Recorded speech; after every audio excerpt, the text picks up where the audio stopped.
Welcome to the fantasy audiobook. Pirates. I have 300 heroes heritage. Chapter 41. I don't believe it either. As Kuina said, her beautiful eyes flashed eagerly, looking at Nami said. If it's what you say, maybe, before I get to the Grand Line, I can play it first. And Zan Yu, at this time, also chuckled lightly. As a person, I like to see the common sense recognized by everyone, and then watch the scene of the collapse of common sense with my own eyes. Miss Sailing Toolman, I wonder if you can take us to see it.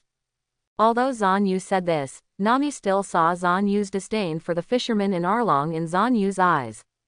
Nami shook his lips, a trace of struggle flashed in his swirling tearful eyes.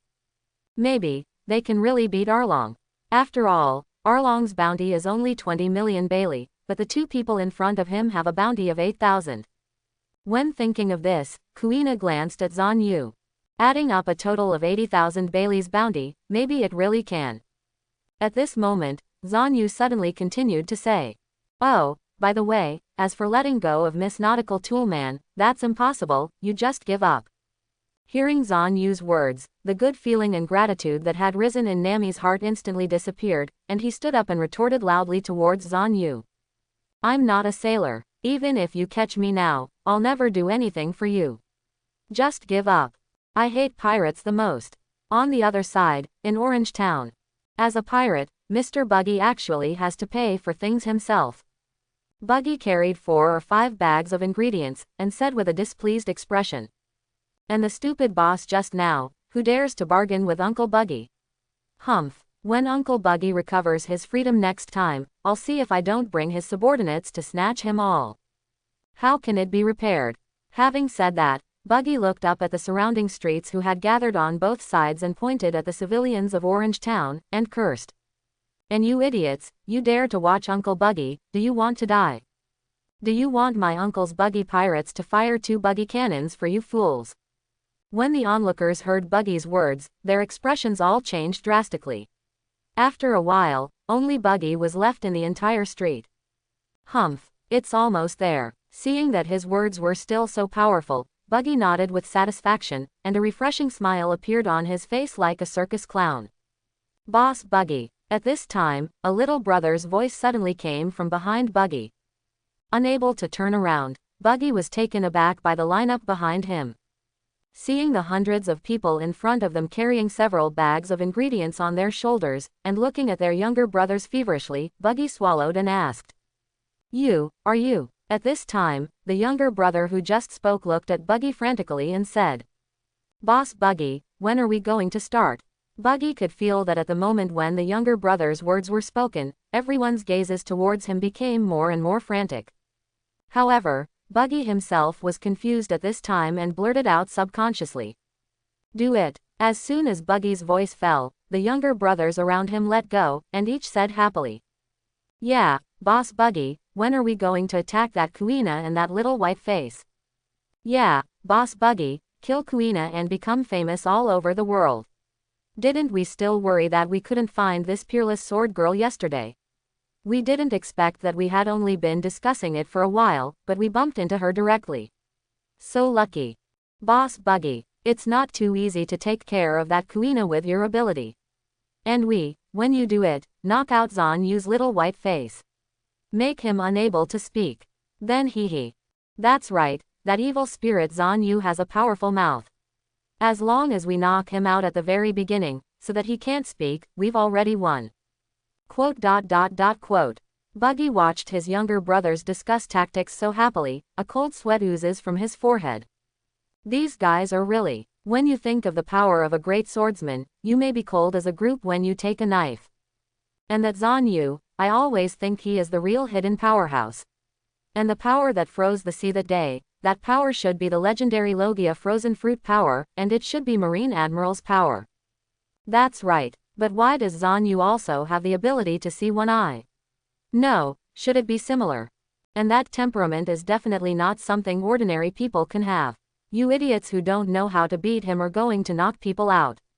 Isn't this courting death? I thought so in my heart, but Buggy still looked at the younger brothers who were looking at him eagerly at this time, and shouted loudly.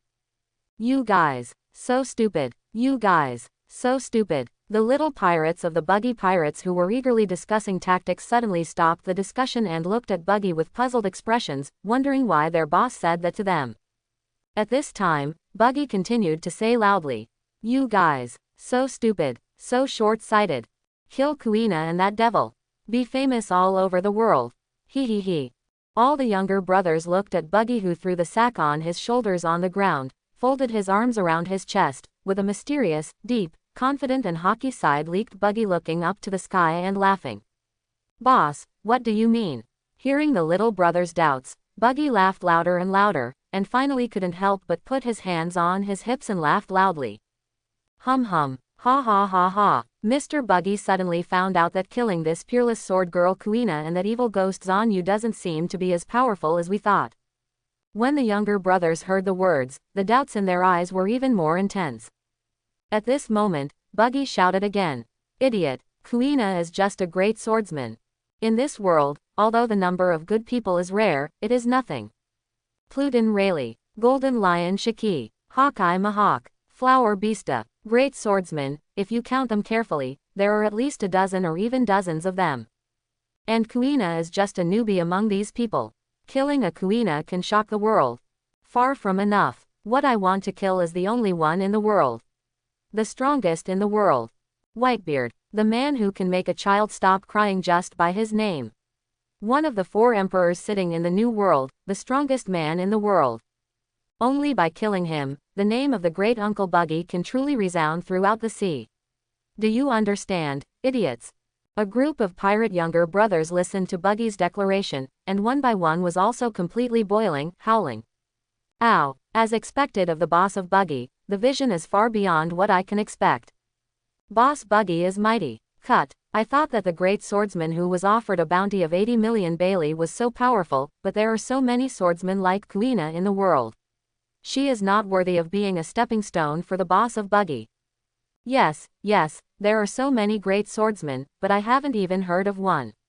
Boss Buggy really deserves to be the crew member of the former One Piece Roger. Quote. However, at this moment, a younger brother proposed. "Boss, since Kuina can't be your target, let's drive her away after we go back in a while." Listening to this little brother's proposal, the other pirate little brothers also quickly agreed. "Yeah, boss, every day you want us to serve you like a big brother, and I will drive her off the boat when I go back. By the way, there is also the little white face of Zanyu. Every time I see him smiling at me, I always feel a little nervous. Yes, drive them away. Get rid of them." Quote.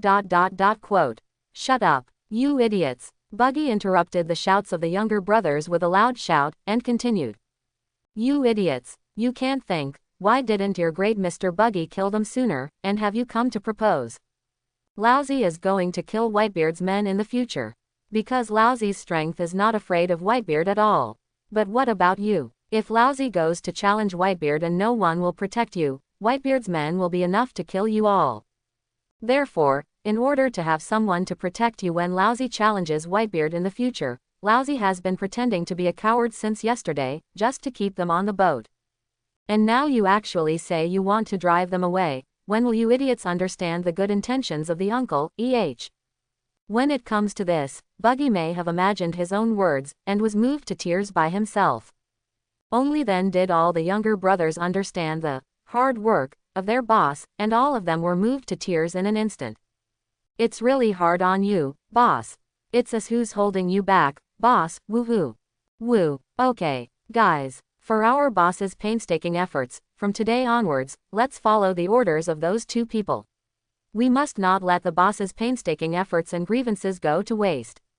Okay. Quote. Buggy, who was standing at the front, looked at the situation of the younger brothers being so sensible, and finally showed a relieved expression on his face, and then announced loudly. "Okay, it seems that everyone knows what we're going to do next. Let's go back now." Saying that, Buggy turned around and let out a long breath. Wiping the tears from the corners of his eyes, Buggy said with a sullen face, thankfully. Fortunately, Uncle Buggy is smart, otherwise he will really be swept away. After some negotiation, Buggy returned to the pirate ship with a group of younger brothers with a happy face. Buggy, who had just boarded the ship, was slightly taken aback by the scene in front of him. Boss Zanyu, who is she? Who is she? Why does it look familiar? On the deck at this time, Zanyu was sitting on a silver-white sofa, flipping through a thick book in his hand, like a learned scholar, exuding a sense of leisure and self-compassion. Breath. Behind Zanyu, there was a pretty girl with orange hair that was vaguely familiar to Buggy, but had never seen before, and was holding Zanyu's shoulders with a smile on her face, full of flattery.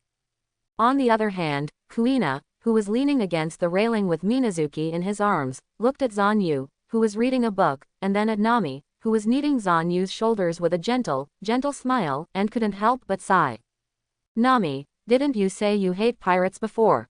Didn't you also say that you would never work for Zanyu and let Zanyu give up? Then what are you doing now? Nami, who was holding Zanyu's shoulder with a smile on his face, looked at Kuina with a bewildered expression after hearing Kuina's question, and said. Who said that? Sister Kuina, don't wrong me, how could I say something like that? Brother Zanyu is so handsome, if Brother Zanyu needs me, I will definitely not refuse. After finishing speaking, Nami's pretty and lovely face was filled with a pleasing smile again. While standing on Zanyu's shoulders kneading behind Zanyu, he asked kindly. Brother Zanyu, what do you think of this strength? Would you like to add more strength? Turning the pages of the book, Zanyu said casually while watching the book. Well, it's okay, just this strength. Okay. After hearing Zanyu's answer, Nami replied with a smile, and the strength in his little hands became more comfortable. Looking at this scene, Kuina on the side helped her forehead helplessly. I didn't expect you to be like this, Nami. Just then, Buggy and the others came up. When Zanyu heard Buggy's doubts, he didn't lift his head and said casually. The one behind me is Nami, who is my novice worker. Before Zanyu's words were finished, he felt that his mouth was tightly covered by a pair of small hands, preventing himself from speaking. When he heard Zanyu say the word, gong, Nami realized that something was wrong. After all, tool people or something, it's really ugly. Looking at Zanyu, who was speechless after covering his mouth, Nami was relieved, then turned to look at the stunned Buggy and the group of pirates, and said with a scornful smile. I'm the navigator Zanyu's brother just recruited. My name is Nami. Please take care of me in the future. After speaking, Nami turned his head again and whispered beside Zanyu. Brother Zanyu, please save some face for others, okay? Hearing Nami's coquettish tone in his ear, Zanyu's ruby red eyes flashed with a smile, and then he nodded lightly. When Nami looked at Zanyu and nodded in agreement, she was relieved for a long time. However, it was only then that she realized the ambiguous attitude between herself and Zanyu. However, Zanyu did not see this scene, but it completely fell into the eyes of Kuina, who was leaning against the railing to watch the show. The good-looking brows frowned slightly, but then, Kuina's brows calmed down, and she thought to herself. Kuina, didn't you anticipate this situation on the day you moved the ring of inheritance from the middle finger to the ring finger 8 years ago? Why do you feel uncomfortable now? Did you know that, with the charm of the stinky brother, even if he doesn't take the initiative, countless girls will rush over there one after another? Didn't you prepare it long ago? But, I'm still very unwilling. On the other hand, after Zanyu was released by Nami, he did not deliberately expose Nami, but looked up at Buggy and the others, and said with a smile. Ah, that's how it is. Nami is now my navigator, my man. And Captain Buggy, you guys, Having said that, Zanyu rested his head with his left hand and tapped his index finger lightly, saying. And you, my captives, you, including everything in this ship, are my personal property. Now, I have decided to put all my property under Nami's management. In other words, for the next period of time, you will be Nami's subordinates. Yeah, Zanyu's voice just fell, and Nami ignored the ambiguity just now and cheered in surprise. Ha ha ha, so many treasures, so many are now under my control. I haven't seen so many treasures. He he he. Hearing Nami's cheers behind him, Zanyu couldn't help but play with his taste. Nami, I have fulfilled what I promised you just now. Shouldn't you say something? Nami, who was cheering, heard Zanyu's voice, and immediately squeezed Zanyu's shoulders again with a smile on his face, and at the same time said sweetly and kindly. Brother Zanyu, I will be your professional masseuse from now on. Call me anytime if you feel uncomfortable. When Zanyu heard Nami's words, he nodded with satisfaction. Just as he was about to say something, he heard a light voice. If it's you, I can too. Hearing this, Zanyu looked at Kuina in surprise, just to see Kuina fling his navy blue waist-length hair, turning his head to look at the endless sea. However, the moment Kuina turned around, her rosy face still did not escape Zanyu's attention. Looking at Kuina's willow slender waist and long hair fluttering back, Zanyu was a little ecstatic. After reacting at random, he got up and walked behind Kuina. He gently held the girl in front of him as if in his arms, and said softly with a smile. Kuina is the most precious person in my life, I can't bear to let you do these things. Feeling the warmth behind him, listening to the unprecedented tenderness in Zanyu's words, Kuina's heart felt a sense of security that he had never felt before, so he leaned against Zanyu's arms, his head was light, and his mouth was slightly rise. Okay. Nami behind him looked at the two people in front of the railing with some envy, and thought to himself. This should be the most wonderful love in the legend, right? I envy them. I also want to have this kind of love, but... Thinking of his own situation and the situation in his hometown, Nami's excited expression of getting the management of the entire pirate ship's treasure gradually faded, and his quirky eyes also dimmed slightly. The buggy pirates, who had just boarded the ship, had not yet recovered from the grief that their position on the ship was reduced by one. They saw Zanyu and Kuina throw dog food, and suddenly they seemed to suffer a ton of food. The blow. No, we still have Captain Buggy. At this time, a little pirate suddenly said. Hearing the words of this little pirate, all the pirates seemed to have found a way to rely, and they whispered to each other. Nice. We also have Boss Buggy. We still have the last faith, we don't envy it. That's right. We have Boss Buggy, Vice Captain Mochi, and Lord Ka Buggy. We are not envious at all. Woohoo. In the end, the little pirate couldn't help but shed tears of sadness. The others were also holding back their tears, and one by one, they turned their eyes to the front three of Buggy, Mochi, and Ka Buggy. We will not cry because this is our last stubbornness. At this time, the three of Buggy, who were suddenly stared at by the enthusiastic eyes of the pirate brothers, only felt an indescribable coolness rising from their backs, and they went straight to their hearts. Buggy couldn't stand this kind of atmosphere, so he hurriedly looked at Zanyu at the front and asked. Boss Zanyu, what is our next destination? Are we going directly to the Grand Line? Buggy's voice instantly woke Kuina up and ran away from Zanyu's arms. He didn't even dare to throw back and transported Shunpo directly into the compartment on the second floor. I forgot there was someone behind me just now. How can I see Zanyu in the future? Kuina locked herself in the door of her bedroom, her face flushed, and white smoke shyly came out of her head. Outside, on the deck, Zanyu looked at the already empty embrace, smiled bitterly, and felt a sense of loss in his heart. Shaking his head helplessly, Zanyu turned around this time and looked at Buggy. Without saying a word, he just stared at Buggy like that, with a smile that made Buggy's heart tremble on his handsome face. Gouda. Buggy swallowed hard, especially when he saw the ghost smile showing at him this time. Buggy's calf began to tremble slightly. In fact, Buggy already knew what was going to happen the moment he asked that question. After all, he was so blind to destroy the lemon-like atmosphere between the two bosses. You don't need to ask to know that the game is over. At this time, Buggy can't wait to slap himself in the mouth. Even, at this moment, the little pirates, Ka Buggy, Mochi and even the big lion Nikki who were surrounded by Buggy were hiding far away, as if the Buggy at this moment was a bomb about to explode. I'll call you a jerk. I'll call you a jerk. This time it's dead. Thinking like this, the sweat on Buggy's face was like a stream of water, and his face was pale. At this moment, Zanyu suddenly said, this time, until the destination of Kokoyashi village, there must be no pause in the middle. Can it be done? Captain Red knows. Yes. Follow orders. Don't worry, Boss Zanyu, promise to complete the mission. Buggy didn't hesitate in the slightest, and even Zanyu didn't dare to have the slightest resentment when he called his most hated nickname, Red Nose, and responded with a straight salute like a marine. It's just that a pirate wearing a pirate captain's clothes is doing marine's etiquette, which seems a bit nondescript. On the other side, Nami also heard Zanyu's words, and his eyes suddenly brightened. In the following time, after Zanyu's almost confession action that day, the relationship between Zanyu and Kuina was like piercing the last layer of window paper and began to warm up slowly. This made Nami, who was originally kidnapped at first, and then later tempted to board the ship, often gritted his teeth with envy, which was very unpleasant. And once Nami is upset, the only ones who suffer will be the buggy group.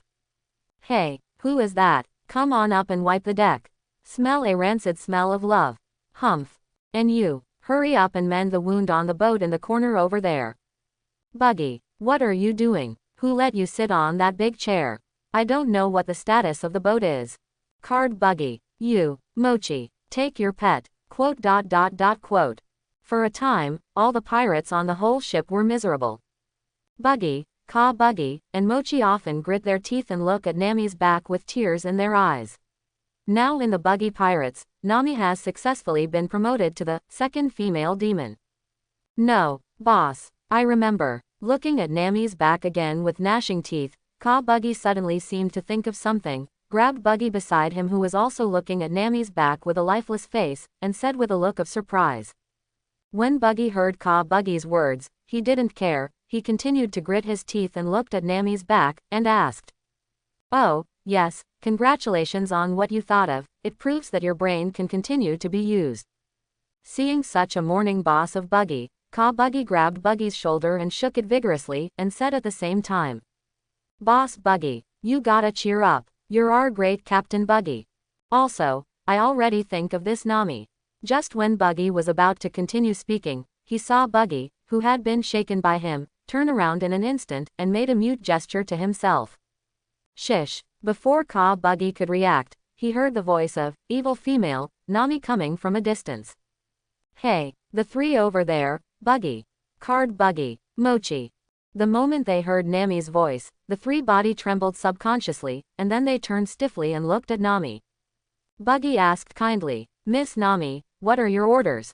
Let's do it right away. Mochi also responded at this time, yes, Miss Name, if you have anything to say, don't tell the boss of Zanyu. Card Buggy also nodded quickly at this time. Seeing this, Nami smiled with satisfaction, then spread out his hands, his pretty little face was full of helplessness. Said, hey, who told Kuina's sister and Zanyu brother that they are busy in love now and put everything on a weak woman like me?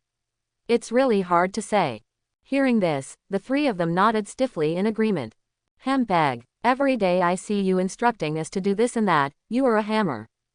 And there is still something to do to make trouble when the two of them are living in the two-person world, and by the way, find various reasons to make our small reports. Don't you see how miserable we are all? Are we still pirates? We are now just a punching bag for the three of you and the slaves. Although they complained so much in their hearts, the three did not dare to say a word of rebuttal. It's a pity to see that these three people have learned to behave well today, and they don't refute themselves, so that they have no excuse to visit Sister Kuina. And the disappointment on Nami's face fell into the eyes of the three without the slightest concealment, watching the three almost vomit blood. However, at this moment, they heard Nami say, Forget it, I have nothing to do with you today, go and rest.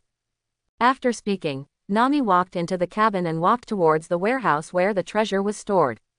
Seeing that today's Nami did not find any reason for himself and others, the three of them were also relieved fortunately. At this time, Buggy looked at Ka Buggy in a bad mood and asked. Hey, what the hell did you think of just now? Such a big move. The three of us almost got caught today. Mochi is also in line with the Dao at this time. That's right. Do you want to kill the Buggy boss so that you can grab the captain position of the Buggy Pirates? When Buggy wanted to nod, he suddenly reacted, and turned around and kicked Mochi away. You deserve it. I'm asking you to provoke right and wrong. When Buggy saw Mochi being cleaned up by Buggy, it was as refreshing as drinking a sip of ice water on a hot day. Then he looked at Buggy, then turned his head to look at the door of the cabin, and after not finding Nami's figure, he whispered. Boss, I know Nami's identity. She is the little thief cat who has been circulating in this sea for a long time, Nami. Logue Town. Boss, I know Nami's identity. She is the little thief cat that has been circulating in this sea area for a long time, Nami. Hearing this, Buggy was stunned for a moment, and then a little surprised. Yes, it turns out that she is the little thief cat Nami. I just said how familiar it is. It turns out to be her. But the next moment, Buggy instantly returned to the appearance of a salted fish, lying on the deck, weak and weak. But, even if she is the little thief cat Nami, what does it have to do with us? We are the ones with the lowest status on this ship. Having said this, sad tears left on Buggy's face. Sorry for the first time. Shouldn't have hijacked that merchant ship that day. Thinking of the scene of being bullied by that little thief cat these days, Buggy's eyes are like a flood that has opened, and it can't stop. However, at this moment, Buggy retorted. No, boss. In fact, it has something to do with us. Hearing this, Buggy turned to look at Buggy with a puzzled look on his face. And Buggy also added at this time. Boss, what do you think? When the little thief cat sees the treasure, will it not steal it? And Nami is running into the treasure warehouse every day these days, although she said that as a manager instructed by the boss of Zan Yu, it is necessary to guard the belongings of Zan Yu. Boss Yu's wealth, but who actually knows? If we catch evidence of the theft of the little thief cat Nami, we will tell the boss Zan Yu directly, then, When Buggy heard Buggy's plan, the tears on his face disappeared instantly. He seemed to think of the scene described by Buggy, and he burst out laughing.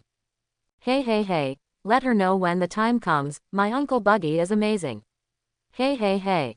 It's just that what the two of them didn't know was that at this time Nami was sticking his little head on the inner wall of the cabin and listening to the two of them's plan without missing a word. Sure enough, there is a problem. You still want to catch this girl? Then let's have fun. Standing in the cabin, Nami's pretty little face also showed a smile. It's just that if Buggy and the others see this smile, they will definitely recognize it. This is the female version of Zan Yu's smile, the devil's smile. It's just that, as the saying goes, when you stand on the bridge and look at the scenery, it is also the scenery in the eyes of others. Neither Buggy nor Nami knew all of this, but they were all hidden under Zan Yu's perception. Because of this, in the next month, the whole ship was extraordinarily lively, with various espionage and dark battles being staged alternately every day, but Zan Yu and Kuina were always sitting on Mount Tai, smiling and watching everything. Although Zan Yu is very relaxed and laid back, in Logue Town, battles are taking place every day. White Fist. On the streets of Logue Town, a fist made of smoke instantly knocked out a group of pirates, and then quickly reversed, and finally came to a man with 2 cigars in his mouth, and finally turned into the man's 2 arms. He is the colonel of the Marine G5 branch guarding Logue Town, Smoker. After hitting the group of pirates, Smoker, who was carrying a special seastone weapon, turned around and ordered the other Marine soldiers behind him while walking. Go and catch all these pirates back. Yes. A group of Marine soldiers adored and saluted Smoker, and then quickly arrested all the Marines who were knocked out according to Smoker's orders. Captain Smoker, you are amazing. At this time, a girl with short navy blue hair, wearing a pair of highly myopic glasses and holding a tachi in her arms quickly followed, and said to Smoker, who was striding with great admiration. And she is Tashigi, a girl who looks almost exactly like Kuina. She is also a knife-crazy girl, and the big knife in her hand is Xiaoyi Xiu.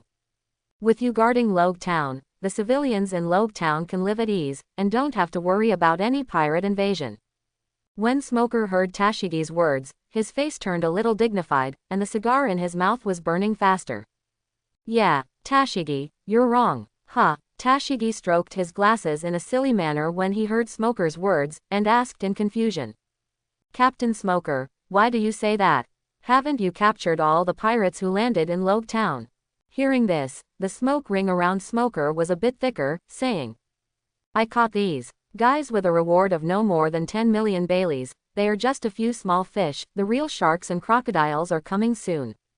At that time, it was the real crisis of Logue Town.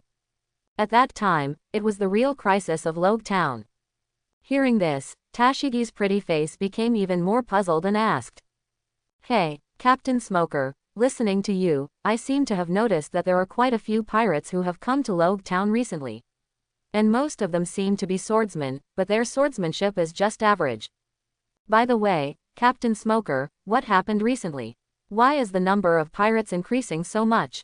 Listening to Tashigi's chatter, Smoker suddenly exclaimed, If it weren't for your character and IQ, I would have suspected you were the peerless sword girl Kuina. Tashigi looked bewildered, and didn't understand what Smoker meant. But when I mentioned Kuina again, Tashigi's eyes suddenly lit up, and even the pair of thick myopia glasses couldn't dispel the ray of light. Captain Smoker, did you mean Kuina? Wushwang Zhangji, the most senior, at the same time, the world's first truly famous female swordsman. She's so handsome. I used to say that what a man can do, a woman can do too. Kuina is great, so handsome. She's literally my idol. Shut up, Tashigi. Smoker was so annoyed by Tashigi's snarky way of speaking that he was able to stop it. Tashigi, who was trained by Smoker, blushed slightly and pouted, expressing his extreme dissatisfaction. But what she didn't know was that in the eyes of others, such an expression was not only not deterrent at all, on the contrary, it was unusually cute and cute. Even Smoker was embarrassed by Tashigi's expression. However, right now, boom, boom, boom, a series of cannonballs were fired from outside the port, and then, the entire Logue town instantly turned into a sea of fire, just like a real purgatory on Earth. Help, help me, save me. Ah, on the sea. Look at the sea, there are more than a dozen pirate ships. It's a large group of pirates attacking Logue town. Escape. The pirates are here. Where's Colonel Smoker? If it's Colonel Smoker, he will definitely be able to defeat the pirates. After all, he is a smoker, and it is impossible for anyone to hurt Colonel Smoker. He is the most powerful. Fool, stop talking nonsense and run. Colonel Smoker is amazing, but this time there are so many pirates here. It's impossible for Colonel Smoker to stop all the pirates alone. Quote. Soon, those who were able to run ran into the town by luck in the sound of this series of artillery fire, and some who were unable to escape, they could only pray that the artillery fire would not fall on them. For a time, what was originally a peaceful Logue town instantly became a purgatory on Earth filled with despair, cries, curses, and complaints. And Smoker was completely angry after just being stunned for a moment. Especially looking at the marine soldiers who were stunned by the pirates who were sent to bind them before being directly blown up by a stray bullet in front of his eyes, Smoker's eyes were cracked. Pirates. With a roar, Smoker immediately turned around and rode directly on the amphibious motorcycle Belonga on the side, rushing towards the port, and at the same time, loudly ordered to Tashigi. Tashigi, hurry up and organize soldiers to stop and capture the pirates that have landed, and I'll help you after I have dealt with these pirates in the port. Just finished speaking, Smoker's figure has disappeared at the end of the street. Glancing at the direction Smoker was leaving, Tashigi turned and ran towards the base. Captain Smoker, you can rest assured that I will complete the task you gave me. At this moment, Tashigi is not as cute as before, but has a heroic spirit, and even has a bit of Kuina's sharp temperament. On the other side, at the port, the sound of artillery fire had stopped. More than a dozen pirate ships have arrived at the port at this time, and a famous pirate rushed down from the pirate ship like a locust crossing the border, exuding an extremely strong suffocating energy, each carrying a sword and a gun on his back, his face full of bloodthirsty. The Marines, who were terrified at the upper port of Logue town, didn't even dare to escape and rushed over. Kill, ha ha ha, as expected of Marine in the weakest sea, it's so weak and pitiful. That's it, what a disappointment, quote. In a few minutes, these dozens of Marines were directly dealt with by a group of pirates before they even had time to resist. They didn't even have time to let out a scream.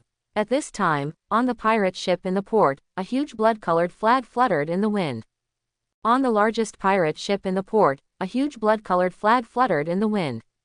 On this blood-colored flag, behind a huge white skull representing the pirate logo, a black sword was inserted from the skull's head, directly penetrating the entire skull.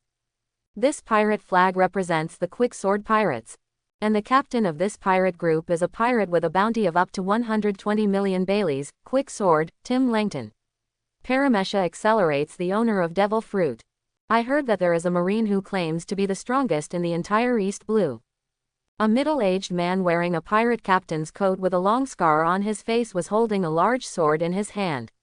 The marine soldiers who had already been killed in a while, with a hint of contempt in their eyes, said, "It doesn't look like much, doesn't it? It's really disappointing.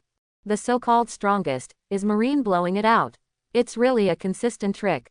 On the deck, a group of officials of the quick sword pirates heard Langton's words, and their faces gradually turned hideous.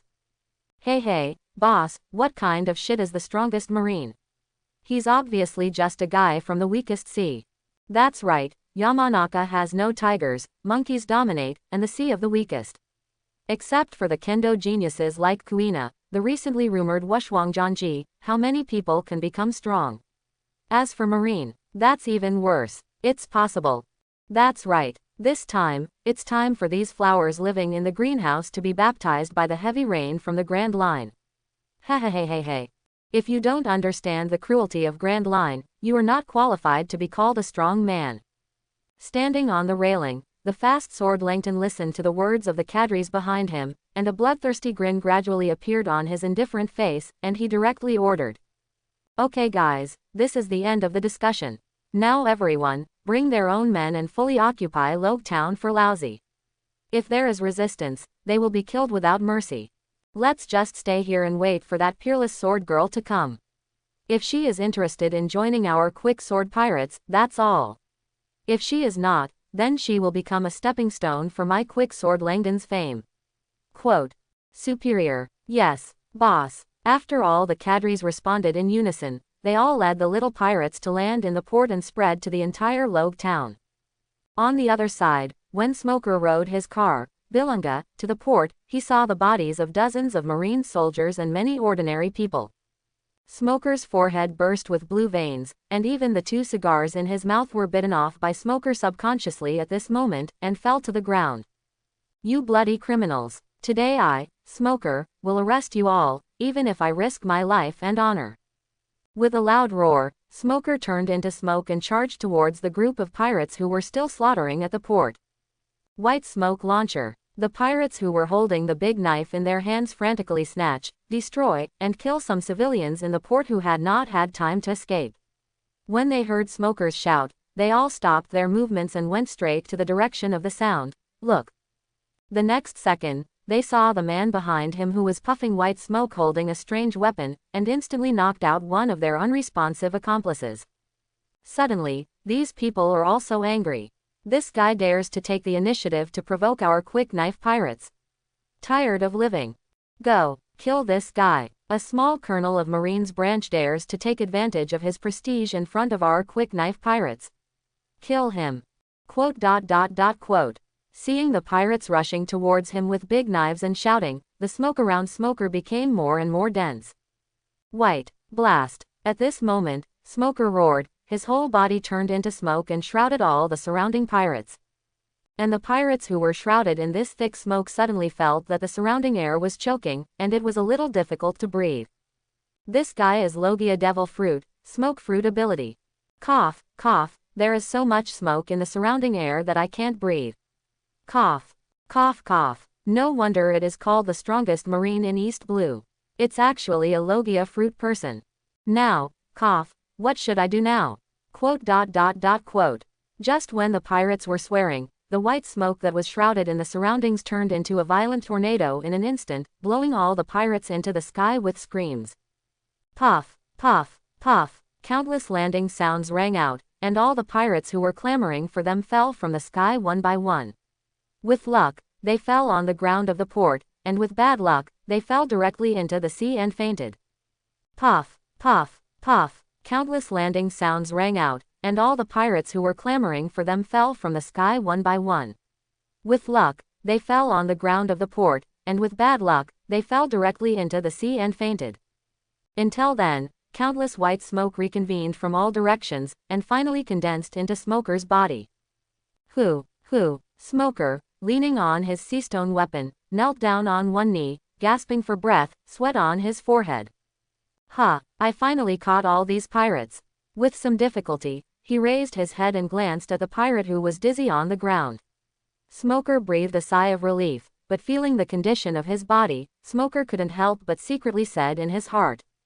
However, this trick of mine is not yet mature, because it is too much physical effort. Clap. However, at this moment, a few applause suddenly came from the front.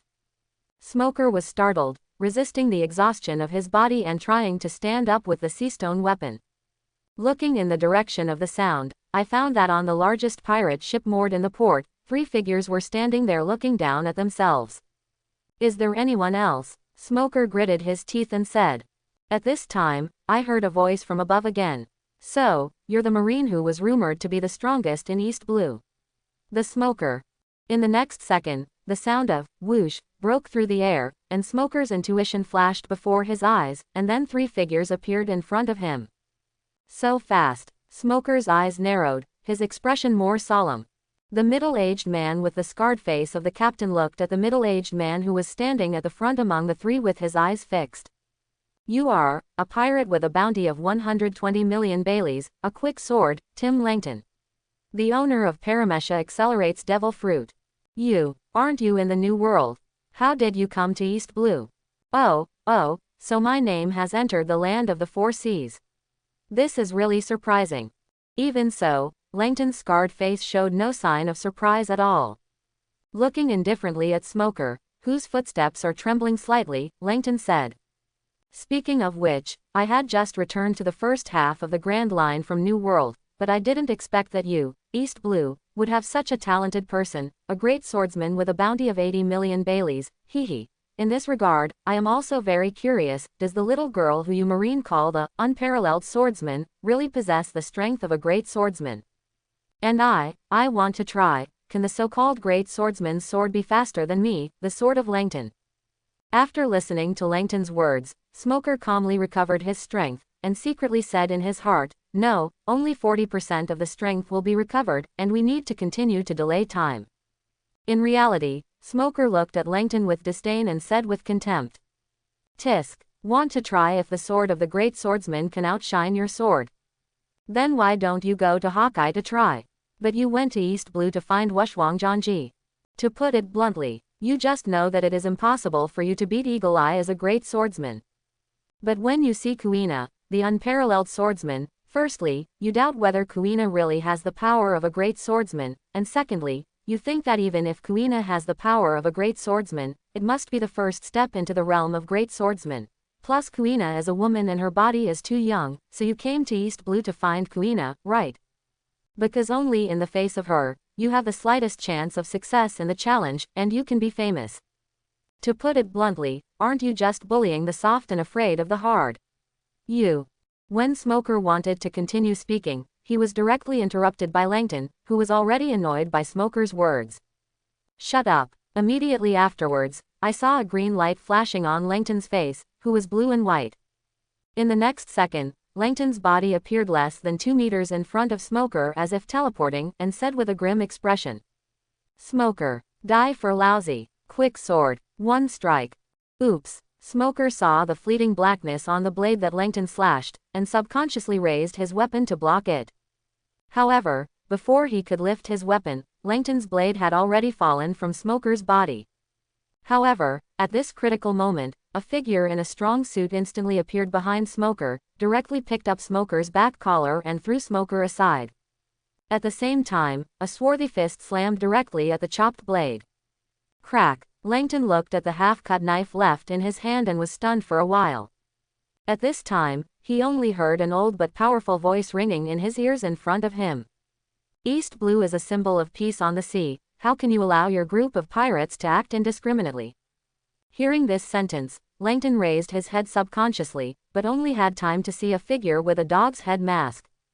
The next moment, before it was too late to take a closer look, a fist covered by armament hockey to the extent of dark reflection smashed directly into Langton's face. Let Langton himself have no time to react at all. Boom. Asterisk. Boom. The next moment, the place where Langton was originally sunk in an instant, and a deep pit appeared, and Langton himself was lying at the bottom of the pit and passed out. It all seems slow, but in reality, everything happens in just a split second. Smoker, who was thrown aside, just raised his head and saw the result of such a scene. Suddenly, he opened his mouth in surprise, not knowing what to say. On the other side, the 2 pirate officers who were originally with Langton also saw this scene. Especially when he saw Langton, who was lying in a deep pit, his limbs were a little twisted, and he shuddered all over his body. Then, without saying a word, turn around and run. What a joke. Boss Langton was just dealt with like this. What kind of monster is that guy with the dog head mask? No, I have to run quickly. At this moment, the two of them had such thoughts in their hearts at the same time. However, they had just turned around, and an old voice that made their souls scare reappeared in their ears. Hey, I said, where are you two going? Before they could react. Boom, boom, two more continuous roars sounded, and two more deep pits were added to the ground. You are. Smoker on the side looked at this scene, his face full of shock. You are, Garp Vice Admiral. Yes, it's Garp. Just as Crane Vice Admiral and Sengoku had expected, when Garp heard the swordsman on the way, and the pirates planned to enter East Blue to look for the Wuxuangjng, Garp gave up on seeing his grandson Luffy. Thought, turned around and came to Logue Town, which is known as the Town of Beginning and End. Whether going out to sea or entering East Blue, Logue Town is an inevitable transit point. That's why Garp came here directly, intending to wipe out all the pirates who attacked East Blue outside Logue Town. When I came here today, Garp unexpectedly encountered the incident of the Quick Knives pirates attacking Logue Town. It seems that the situation is more serious than what Xiaohei and the others explained in the phone bug. Garp glanced at the bodies of marine soldiers and pirates lying on the ground around the shore, and then glanced at the everywhere in Logue Town. The burning flame, and the screams that come from time to time, thought so in my heart. At this time, Garp heard Smoker's voice behind him, so he turned around and took off the dog head mask, and laughed at Smoker. Yes, it's the old man. I didn't expect you to remember the old man. You did a great job today, Smoker. But you can't just relax like this, the civilians here still need you, Smoker. Hurry up and catch all the pirates. This time, the old man will also sit here to block the evil wind blowing towards East Blue this time. Hearing this, Smoker was shocked. Relieved instantly. Because he believes that in the Logue Town with the hero Garp, no pirate will be able to enter East Blue through here. And the fact is that it is. In the next month, although countless pirates came to East Blue one after another, without exception, all of them were sent to prison by Garp. For a time, the whole sea became much clearer. Time flies, more than 20 days have passed in a blink of an eye. On the other side, late at night, on the buggy pirate ship. At night, the silver brilliance of the full moon falls on the entire sea, adding a bit of mystery and fantasy to the entire quiet sea.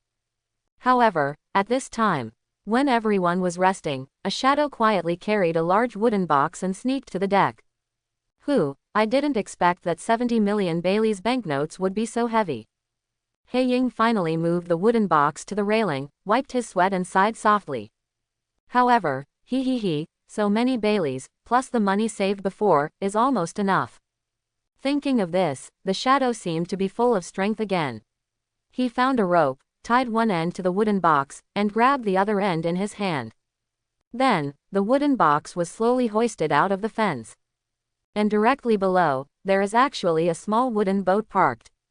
After the dark shadow placed the wooden box slowly and accurately on the small wooden boat, he tied another rope to the railing, and then one grabbed the rope, dexterously, and followed it skillfully and lightly. The rope slides directly onto the small wooden boat. Raise the sails of the small wooden boat. Relying on the precise controllability and the blowing of the night wind, the small wooden boat is like an arrow off the string quickly away from the huge buggy pirate ship. When the distance was so far away that the huge pirate ship could hardly be seen, the shadow stood on the small wooden boat and waved his little hand in the direction of the pirate ship, shouting excitedly. Goodbye, asshole Zan Yu. You still want Miss Ben to be your tool person? In the next life. Ha ha ha. This girl is finally free. Ha ha ha. And Sister Kuina, goodbye. Saying that, the shadow turned around and continued to look in the direction of the small wooden boat, and said in high spirits. This place is only 100 nautical miles from the village. With my sailing ability, I can definitely arrive before noon tomorrow. Hey, everyone, this time back, I will definitely redeem the village from Arlong. What? In the early morning of the second day, a huge scream sounded on the buggy pirate ship. The screams were full of anger, regrets, mixed with a little bit of hilarity and schadenfreude, and the emotions were complicated, to name a few. On the deck, Zan Yu and Kuina were enjoying a delicious breakfast when they thought of footsteps from the cabin and rushed over quickly. Boss Zan Yu, Mrs. Kuina, something is going bad. Hearing this, Kuina ignored it at all and continued to eat breakfast as if she hadn't heard anything. As for Zanyu, he turned his head and looked at Buggy with an anxious face, and asked with a smile. Captain Buggy, do you want to come and have breakfast together? When Buggy heard the words, he scratched the back of his head subconsciously, and refused a little embarrassedly. Thank you, no need to thank you. Ah, Mr. Zanyu, it's not about breakfast now. Buggy, who was half reacted, immediately shouted back loudly. Boss Zanyu, please listen to me carefully. When I woke up today, the younger brother who guarded the treasure found that our Bailey was missing a full 70 million. Also, one of the spare escape boats on our pirate ship is missing. And that is, all the nautical charts on our ship are gone. The more and more anxious Buggy said, looking at the two people who were still leisurely eating breakfast until now. He thought they didn't know the importance of nautical charts, so he quickly added. On this vast sea, if there is no nautical chart, even the most powerful navigator in the world will get lost and end up dying on this sea, Boss Zanyu. Seeing such a deeply affectionate Buggy, Zanyu also smiled, and then followed Buggy's words and asked. Oh, so do you know who did all this? Hearing this, Buggy looked at Zanyu as if he had taken a stimulant, his eyes were bloodshot, and he shouted with certainty. Boss Zanyu, Nami did all this. Because of the whole ship, only Nami is gone. Boss Zanyu, what shall we do next? Shall we hunt down Nami? I, Buggy, will definitely go through fire and water for Boss Zanyu at all costs. Saying that, Buggy pulled out the saber from his waist, as if he wanted to slash Nami in the next moment. It's no wonder that Buggy is so concerned about this matter. The main reason is that in the past month, Buggy and others wanted to catch evidence that Nami stole the treasure, but Nami had been prepared for various pits and repairs, which led to Buggy resents Nami so much. Zanyu took a sip of coffee, then turned to look at Buggy and asked curiously. But, didn't you say that we have no nautical charts? Even if you know that Nami's hometown is in Kokoyashi village, how did you determine the direction of the pursuit on this sea? Hearing this, Buggy was stunned for a moment, and then he also reacted. Ah, it's over. This time I really want to get lost in the sea. While eating breakfast, Kuina was a little irritated by Buggy's ghost-like voice, so she couldn't help saying coldly. Shut up, or throw you into the sea. Hearing this, Buggy shivered, and instantly became quiet.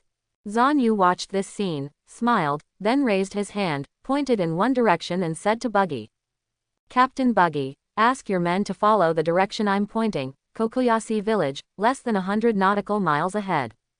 Hearing this, Buggy was stunned for a moment, and just as he was about to ask why, he saw Kuina swept over with a look, and immediately ran back to the cabin, daring to show his face again.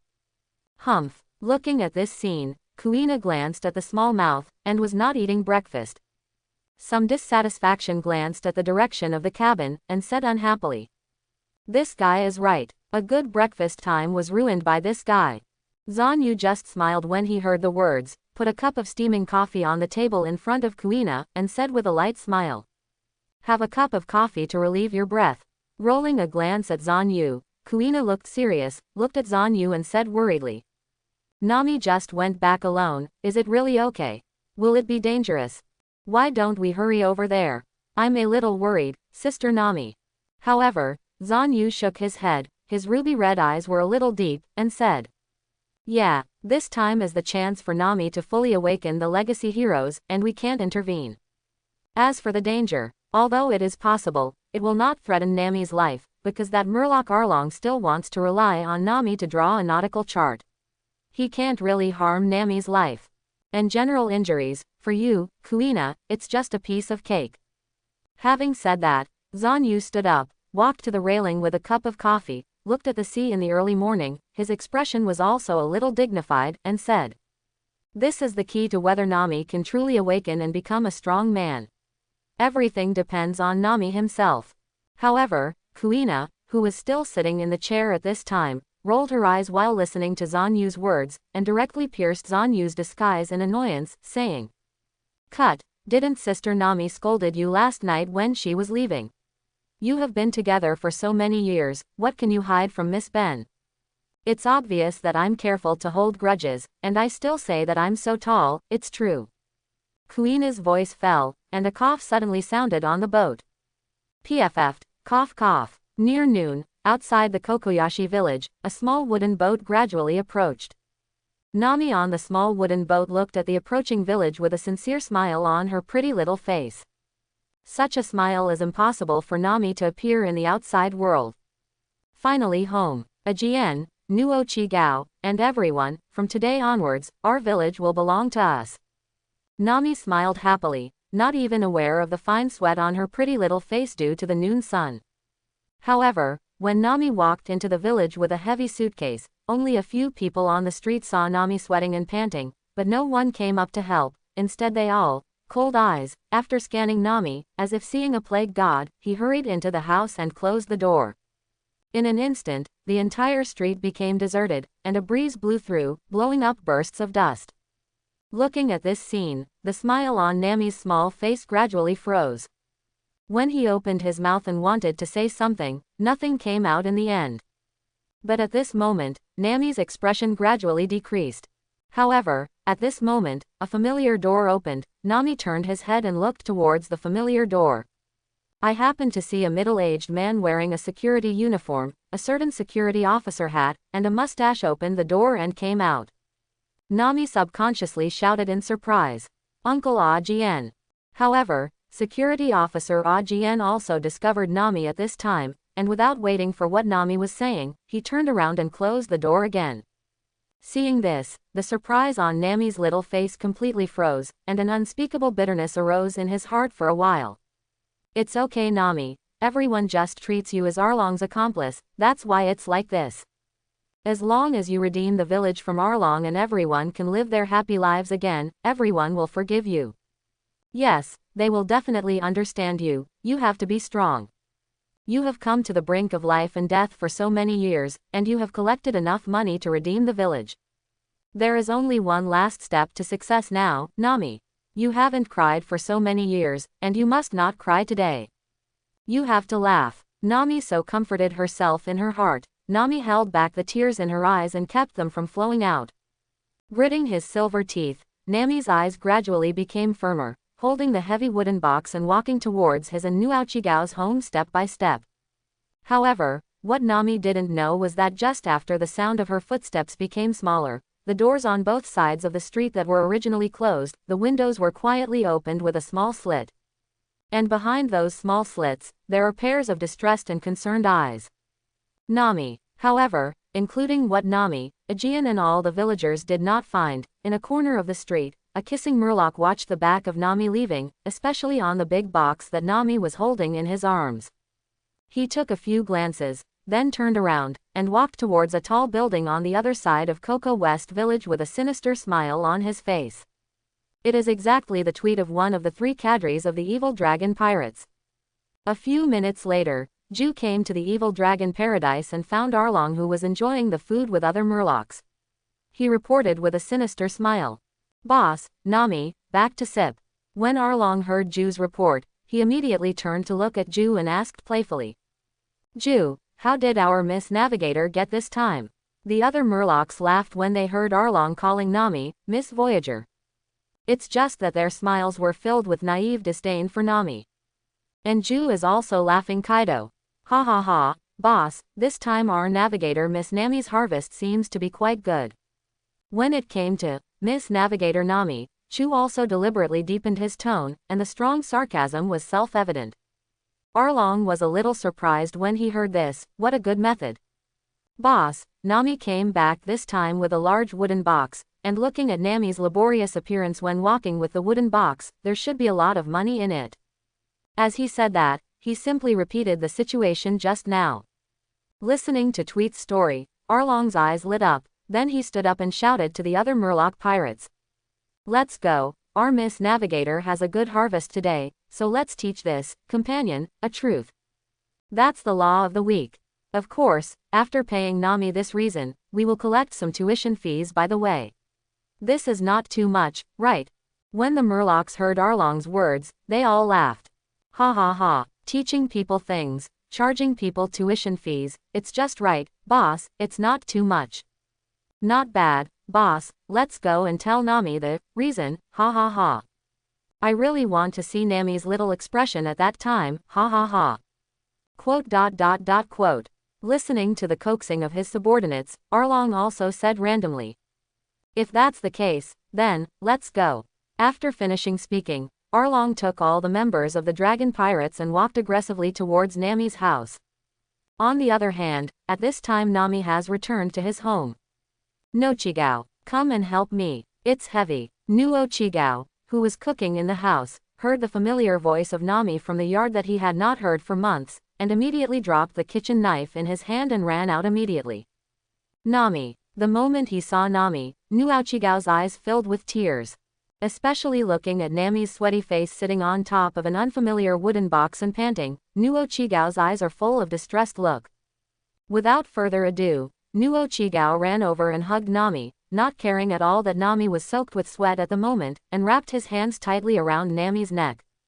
Nami, you're finally back. Just come back. When he was hugged by Nuo Chigao at the beginning, Nami wanted to laugh at Nuo Chigao like a child, but after hearing the two sentences of Nuo Chigao, especially when he heard the words in Nuo Chigao's tone, worry and concern, I can't say the moment I prepared.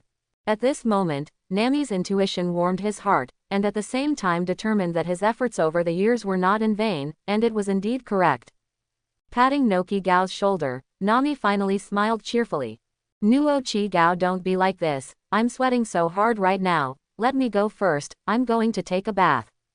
Hearing this, Nuo Chigao also let go of Nami, and then turned around directly with his back to Nami and said, no wonder why I feel wet all of a sudden, it's you, hurry up and take a shower, it's dirty. After speaking, Nuo Chigao ignored Nami and walked directly towards the kitchen. It's just that Nuo Chigao's eyes were a little red at this time, and she didn't want Nami to see herself like this. Hearing this, Nami didn't think much about it, got up and spit out a small tongue towards Nuo Chigao's back, and then walked towards the bathroom. Nuo Chigao, help me pay attention to that box, which contains money to redeem our village. Know it, Nokigao responded. 10 minutes later, when Nami and Nuo Chigao were eating, a huge roar suddenly sounded. Nami and Nuo Chigao, who were eating, jumped, put down the dishes and ran out of the house. The result was that Arlong was walking in with a group of murlocs from outside the gate. At this time, the gate of their house had been broken into countless pieces and lay on the ground. Seeing this scene, Nami was instantly furious. This is not only the place where she and Nuo Chigao live now, but also the only thing left in their hearts, and Nuo Chigao is related to the person in memory. After thinking that the person in his memory was killed by the murlocs in front of him, Nami was instantly furious to ultimate. But when he thought about the difference in combat power between himself and Arlong and others, and the safety of Nuo Chigao around him, Nami forcibly resisted the urge to rush up and fight Arlong and others desperately. Clenching his hands together tightly, Nami stared at Arlong, roaring. Arlong, what are you doing? In the face of Nami's anger, Arlong seemed to have nothing happened, staring at the sharp-edged nose as he walked into the yard, smiled and said, didn't I hear the news that our navigator, Miss Nami, is back? Didn't this come on purpose? Looking at Nami's fire-breathing eyes, Arlong is not only not unhappy at all, but very happy in his heart. Humph, inferior humans, you guys have today too. Back then, my eldest brother Tiger rescued you humans from that hell-like holy place regardless of the danger, and kindly sent you humans home. But how did you inferior humans treat us? Inform Marine. Finally killed Big Brother Tiger. I will definitely make all you lowly humans get revenge. Arlong thought angrily in his heart, but in reality, Arlong was still smiling. Then the topic changed and said, I heard, Nami, you have a good harvest this time. How is it? Have you accumulated enough 100 million Bailey to redeem your village? Hearing Arlong's words, Nami snorted and said proudly, naturally, enough is enough. Nami returned to the house and laboriously moved the big wooden box out again. With a soft sound, Nami opened the wooden box, revealing the neatly arranged Bailey inside. Seeing this scene, whether it was Nuo Chigao or a group of fish people, it was a look of surprise.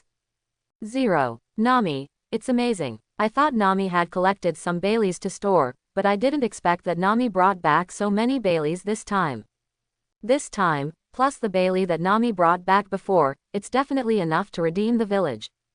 Nu Aochigao thought of this, and while he was happy that he was about to completely redeem the village and free it from Arlong's control, he was also worried about Nami. So much Bailey, what kind of danger did Nami face to get it? Looking at this big box of Bailey, Arlong was a little lost, and after a brief shock, he came back to his senses. After taking another look at Bailey in the big wooden box, Arlong suddenly looked at Nami and said, "Nami, although these Baileys seem to be a lot, they are at least 30% away from the number of 100 million Baileys. Nami, are you trying to fool me in a big way?" Speaking of which, Arlong's tone gradually became a little unkind. At this time, Nami opened his mouth and said, "Who said it's 100 million Baileys? It's only 70 million Baileys. The other 30 million I hid in a secret place and haven't gotten it back. You first count the Baileys here to see if it is 70 million Baileys, and then I will go and take the remaining 30 million Baileys. From now on, I want you to leave Kokoyashi village and never appear in front of our eyes." Hearing this, Arlong's mouth curved into a strange arc, and then said, "If you can hand over 100 million Bailey, then I will naturally withdraw as agreed." After speaking, Arlong suddenly changed his voice and said, "However, I find it troublesome to count part by part. You should take the remaining 30 million Baileys and count them together. So, a little time, I think you should also wait." Nami heard the words and snorted coldly, but did not refute on this matter. Turning to look at Nu Aochigao, Nami ordered, "Nu Aochigao, you are looking at the 70 million Baileys here now. I will go and get the remaining 30 million Baileys, then we will be able to live happily forever." Saying that, Nami nodded to Noki. Looking at Nami's gaze, Nu Aochigao nodded fiercely and agreed. "Nami, don't worry, I'll be sure to like these Baileys." Seeing this, Nami turned around and ran towards the orange trees in his backyard. Only Nu Aochigao was left to stare at Arlong and his gang. However, it is obvious that Arlong and others did not take Nu Aochigao in their eyes. Not long after Nami left, Arlong had a wicked smile on his face, then turned his head and pouted at the two Murlocs behind him. The two Murlocs understood and walked out from behind Arlong with malicious smiles on their ugly faces, and walked straight towards the wooden box full of Bailey that was placed beside Nochigao. Seeing this scene, Nu Aochigao was like a cat with fried fur. He stepped forward to hit the front of the wooden box and blocked the whole wooden box behind him. "What are you doing?" When the two Murlocs heard Nu Aochigao's words, they knew each other, and then looked at Nu Aochigao with evil smiles on their faces. "What? Didn't we find a box of Bailey dropped on the ground? We just moved back to the evil dragon paradise to fill the treasure house of our evil dragon pirates. Hey, not bad. It's rare to be so lucky to be able to meet so many Baileys. It seems that God really favors us, ha ha ha." The evil dragon and the other fish people behind them all burst into laughter when they heard the words of the two fish men. "Ha ha ha, I didn't expect Xiao Wu and Pissarro to be so lucky. They can pick up the money just by counting the numbers. It's really good luck, ha ha ha. It's not bad that it's the friendship captain and banquet director of our dragon pirates. Luck is nothing to say. Ha ha ha. It seems, in the future, I will ask Xiao Wu Pissarro and I will often come out to pick up money in the future. Maybe our evil dragon pirates will soon become the richest pirate group in the world, ha ha ha."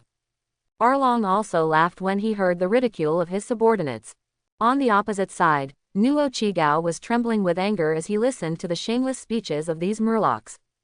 She already understands that the Murlocs in front of her are planning to take these treasures directly, so that Bailey, who Nami brought back at the risk of his life this time, can no longer be used to redeem the village. This box of Baileys was brought back by Nami risking his life. I will never allow you to destroy Nami's future and dreams like this. Nu Aochigao tightly guarded the wooden box behind him with his arms, and stared fiercely at the Murloc Xiaowu and Murloc Pissarro who had stepped forward in front of him. Hearing Nu Aochigao's words, Pissarro raised a disdainful smile at the corner of his mouth, looking at Nu Aochigao and mockingly said, "You won't allow it? What the hell are you? Go away." Saying that, Pissarro directly raised his hand and slapped Nu Aochigao's small face, knocking Nu Aochigao several meters away. When Nu Aochi fell to the ground, she fainted. Regarding Pissarro's actions, none of the Murlocs present felt that he had done anything wrong, and they didn't even care. Okay, Pissarro, Xiao Wu, you two hurry up and bring this box of Bailey back to the evil dragon paradise, or else our lady navigator will see it later, and this money picking will fail. When the Murlocs heard Arlong's words, they laughed again. Pissarro and Xiao Wu also obeyed Arlong's advice and carried the box of 70 million Baileys back to the evil dragon paradise. 10 minutes later, when Nami was excitedly driven back from the chair by the big bag of Bailey, the first thing he saw was Nuauchigao, who was lying on the ground and didn't know if he was alive or dead. The moment he watched this scene, Nami's brain went blank, and there was no blood on his pretty cheeks. Especially looking at the pale face of Nuauchigao who fell to the ground, the bloodline on the corner of his mouth instantly reminded Nami of the scene 10 years ago. At that time, Belmir just fell to the ground and never woke up. Nuanaki, hi. Nami ignored Bailey, who was carrying Bailey on his back, and threw the bag containing a full 30 million Baileys, and ran straight to the side of Nokigao, who was lying on the ground. PFF'd. Nami knelt down directly on the side of Nuauchigao, stretched out another index finger, and stuck it tremblingly under Nuauchigao's nose. After feeling the steady breathing, Nami did really relieved. It's okay, you're okay. Picking up Nuauchi who had passed out, Nami looked at Arlong and the others who had been watching a good show, and said with hatred. Why are you hurting Nuauchigao?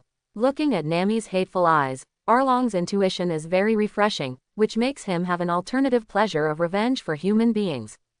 Spreading his hands, Arlong said nothing. Ah, it's nothing, it's just that my subordinates saw that someone had lost 70 million Baileys on the ground, so they wanted to pick them up, but your sister, is called Nuauchigao, right? This Miss Nuauchigao actually wants to snatch the 70 million Bailey from my subordinates, but she is a little over the top, and all my subordinates slapped that zero. Listening to Arlong's narration, Nami's eyes instantly turned to the direction of the wooden box where 70 million Baileys had been placed before, only to discover that the box of Baileys had long since disappeared. You don't keep your word. Nami looked at Arlong, furious. Isn't it agreed that I will use 100 million Bailey to redeem the village? Why do you guys regret it now? Looking at Nami's eyes, Arlong smiled even more happily. No, I didn't regret it, but it's just that your money is not enough to redeem. As for the 70 million berry before, it was just thrown on the ground and then snatched away by my men. Besides, who can prove that the 70 million berry belongs to you? Nami was speechless this time out of anger. At this time, the evil dragon walked towards the big bag that Nami dropped, and said times. Oh, look, how lucky is our evil dragon pirates today. We picked up another 30 million Baileys. With that said, this time Arlong didn't even pay attention to Nami's hostile gaze, and turned around and walked towards the door with the purse in hand. At the same time, while walking, he said, finally, for the sake of your future as our navigator, let me tell you one more thing. The so-called agreement is only useful for those who have the same level of power and status, but the difference is too great. The so-called agreement is like a piece of paper that can be torn at any time, and it is worthless. After that, Arlong left Nami and Nokigao's house with a group of Murlocs. After a long time, a shocking scream resounded throughout the Coco West village. Arlong. In the courtyard, Nami held the bleeding from the corner of his mouth, and Nuauchigao, who had passed out, watched helplessly as Arlong and his gang took the money she stole from the pirates and used it to redeem the village at the risk of her life over the years. For a time the originally pretty face was completely wet with tears. Bowing his head, he buried his head deeply in the body of Nuauchigao, who had passed out in his arms. A gust of wind blew through, bringing sand, blowing Nami's short orange hair to the wind. There seemed to be a sad cry in the wind, as if responding to Nami's desperate mood at this moment. At this moment, Nami's thin body seemed so lonely, hopeless and helpless in the wind. At this moment, Nami suddenly raised his head, with tears in his face full of grief, anger, despair, and shouted helplessly to the sky. Arlong. I didn't know where to find a dagger, and after Nami picked it up, he stabbed the logo of the dragon pirates on his left shoulder fiercely. Puff puff. With every stab, Nami's hatred for Arlong's gang increases. With each stab, Nami would shout, Arlong, the name that brought him damage, death and despair. At the same time, every time Nami is stabbed, the desire for power in Nami's heart will increase. If, 10 years ago, I had enough power, Belmir would not have been killed. If, 10 years ago, I had enough power, the village would not have been seized by Arlong. If I had enough power, Ajien, Nuaochigao and I would not have been so oppressed by the dragon for a while. Thinking of this, Nami once again stabbed the dagger into the blood-soaked left shoulder, and shouted to the sky in despair. I want power. Power to protect the people I care about. I don't want to be bullied anymore. I want to control my own destiny. I also want to see the whole world and draw a nautical map of the whole sea. Who can help me? Give me the power to change all this.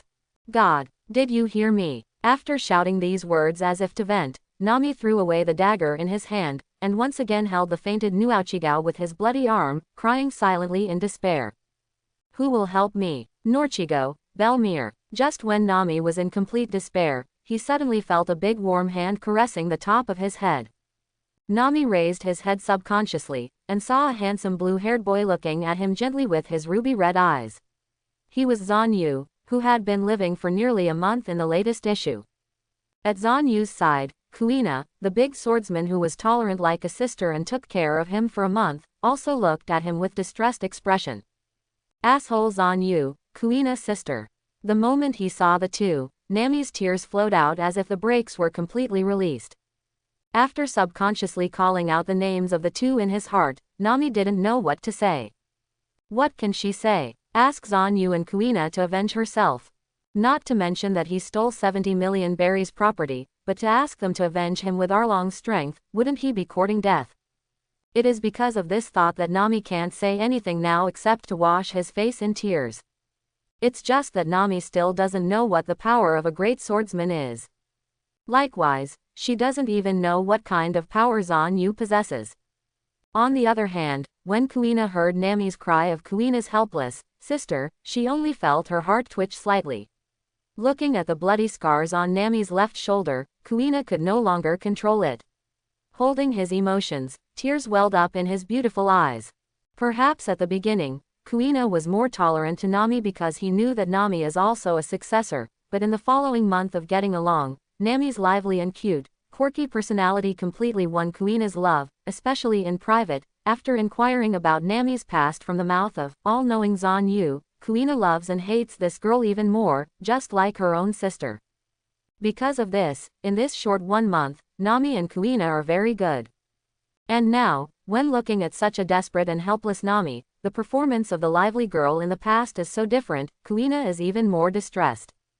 Immediately came to Nami's side, Kuina put both hands on Nami's bleeding arm and whispered, Kaido. As Kuina's red lips slightly opened and spit out 2 words, a green light full of vitality emerged from Kuina's hands, quickly covering the still bleeding wound on Nami's shoulder. Then, a magical scene happened. The 2 finger-width wounds on Nami's left shoulder are slowly starting to heal. Nami was stunned by this scene. Sister Kuina still has such ability. However, at this time, Kuina did not answer Nami's words, but turned his head directly and met Zan Yu's eyes, with murderous aura in his beautiful eyes, and said, Zan Yu, I'm going to kill those murlocs.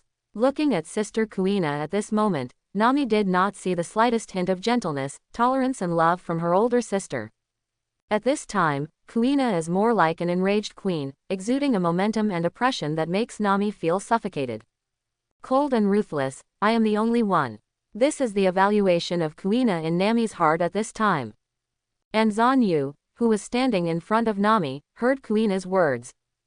Big hands rubbed Nami's orange hair, the smile on his face has not changed. Looking at Nami who was looking at deliberately in surprise at this time, Zan Yu said mildly. Since Nami is my chosen sailor, how can I, as the master, not be able to fulfill Nami's wishes? Nami wants power. Power to change, or even to control his own destiny. No problem, when the matter at hand is resolved, I will give you power. After speaking, Zan Yu took his hand away from Nami's small head and glanced at Nami, who was tearful but dazed.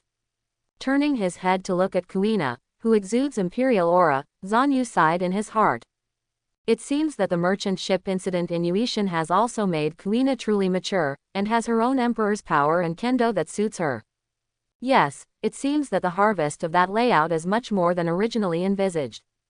That idea, it seems, can also start to be implemented.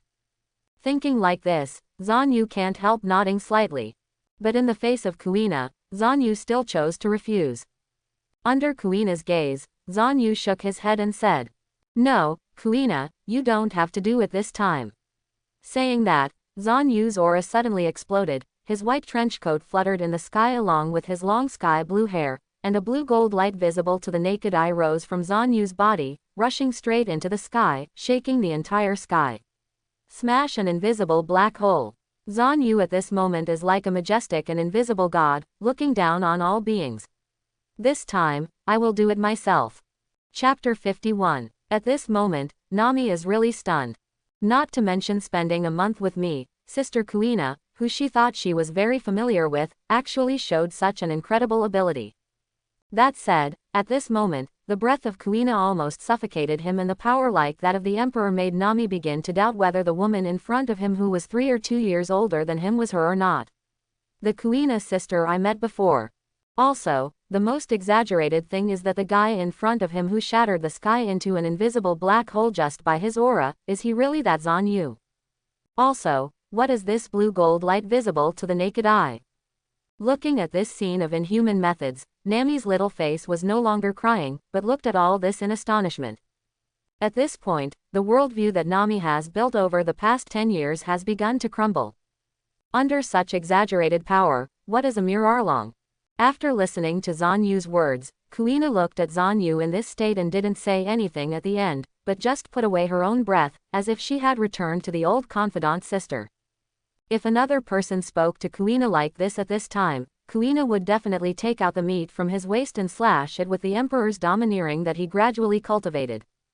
But for Zanyu, Kuina always cares about the person most, so Kuina didn't refute anything about Zanyu's words. Turning to look at Nami, Kuina folded her hands and asked with concern. "Okay, Nami, do you still feel the pain in your shoulder?" Nami looked at Kuina, who was looking at him with concern on his face, and almost couldn't hold back the tears.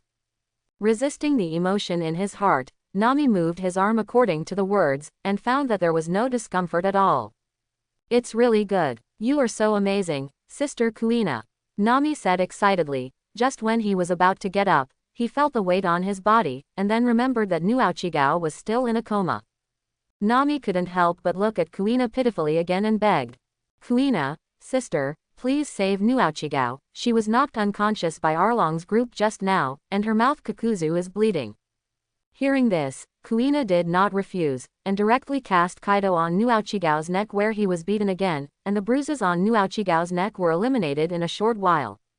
"Okay, Nami, your sister has been cured, just wait for her to wake up."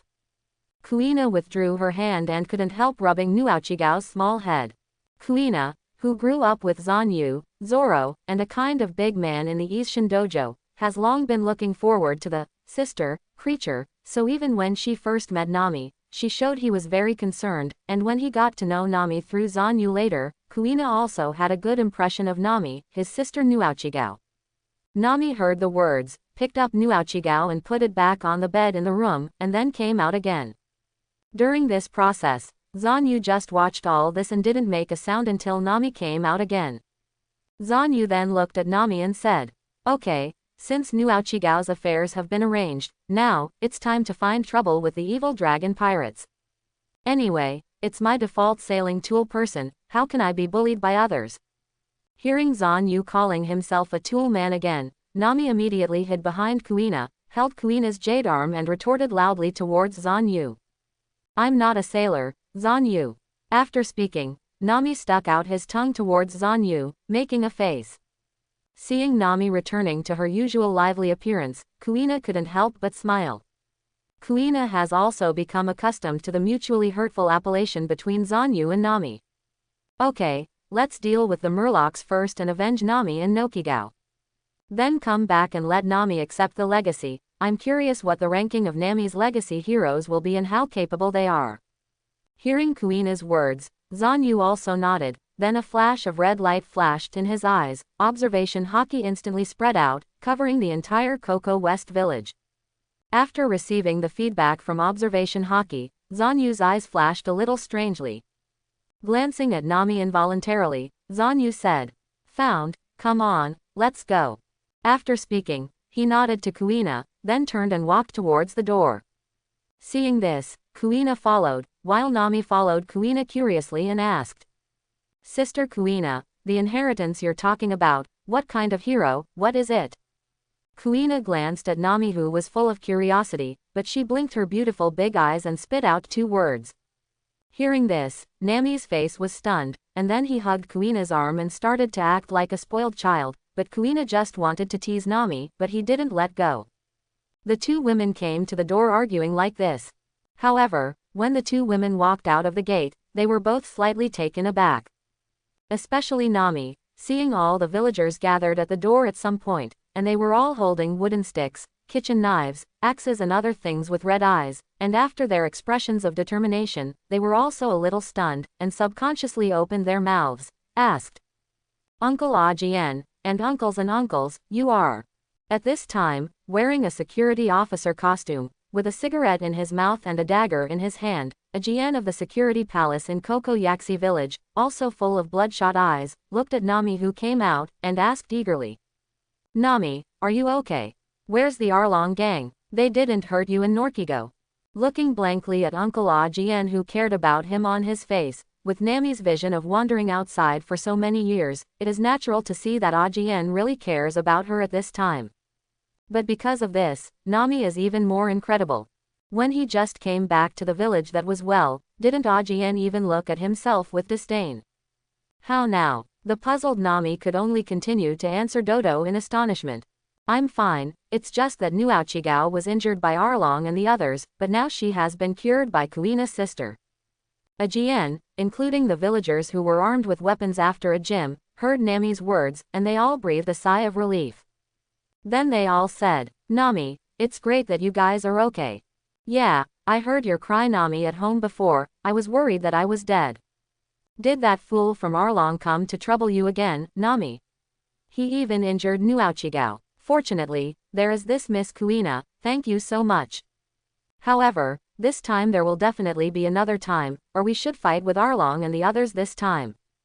That's it, let's go together. Fight with them. Nami looked at everyone with the same sincere concern as Uncle Ajien, and when she recalled the same attitude as everyone when she saw Uncle Ajien, she suddenly seemed to want to understand something. For a time, Nami's eye circles became rosy again, and Baizon's slender jade hand couldn't help wrapping his small mouth, trying hard not to let himself cry. And at this moment, I heard a loud voice of resentment from an uncle below. If I hadn't worried that Laozi was too close to Nami and let Laozi become a lever used by the fish people to threaten Nami, Laozi would have been unable to bear it.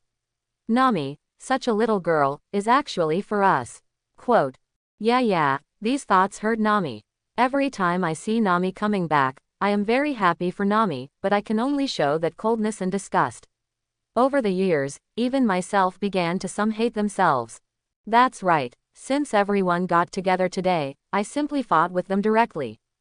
Yes, that's right. Nami has protected us all these years, now it's our turn to protect Nami. Go. A group of people said that they would leave, and one of the people clasped the weapon in their hands tightly, turned and walked towards the Arlong paradise with a resolute expression.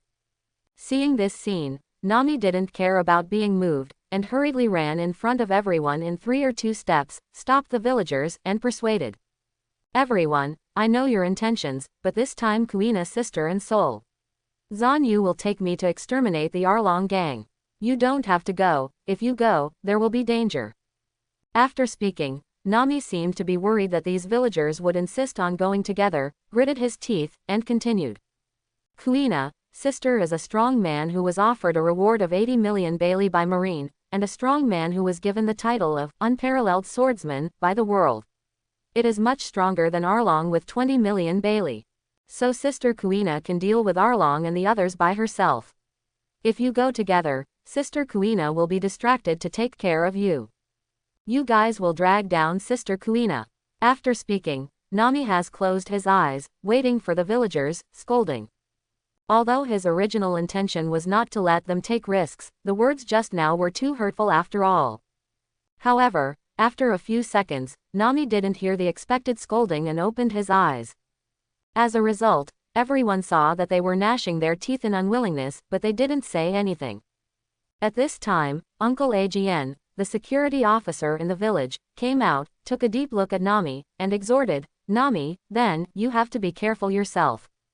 After speaking, Agn turned around again, looked at Kuina who was still standing at the door, suddenly bent down deeply, and said, "Miss Kuina, thank you very much for saving Nuauchigao, and now saving our village. Dane Dade, if you need anything from our Kokoyashi village in the future, I only represent all the villagers in Kokoyashi village to you. Promise, go through fire and water, do whatever you want." As Ajien's voice fell, all the other villagers also bowed like Ajien, and said in unison, "Walk through fire and water, do whatever you want." Seeing this scene, Kuina was shocked, and at the same time, she heard what Zan Yu said on the merchant ship that day. The so-called kindness is my compassion for the weak, not a responsibility. At this moment, Kuina had a deeper understanding of this sentence, silently glanced at Zan Yu who had been waiting at the end of the street, and thought silently.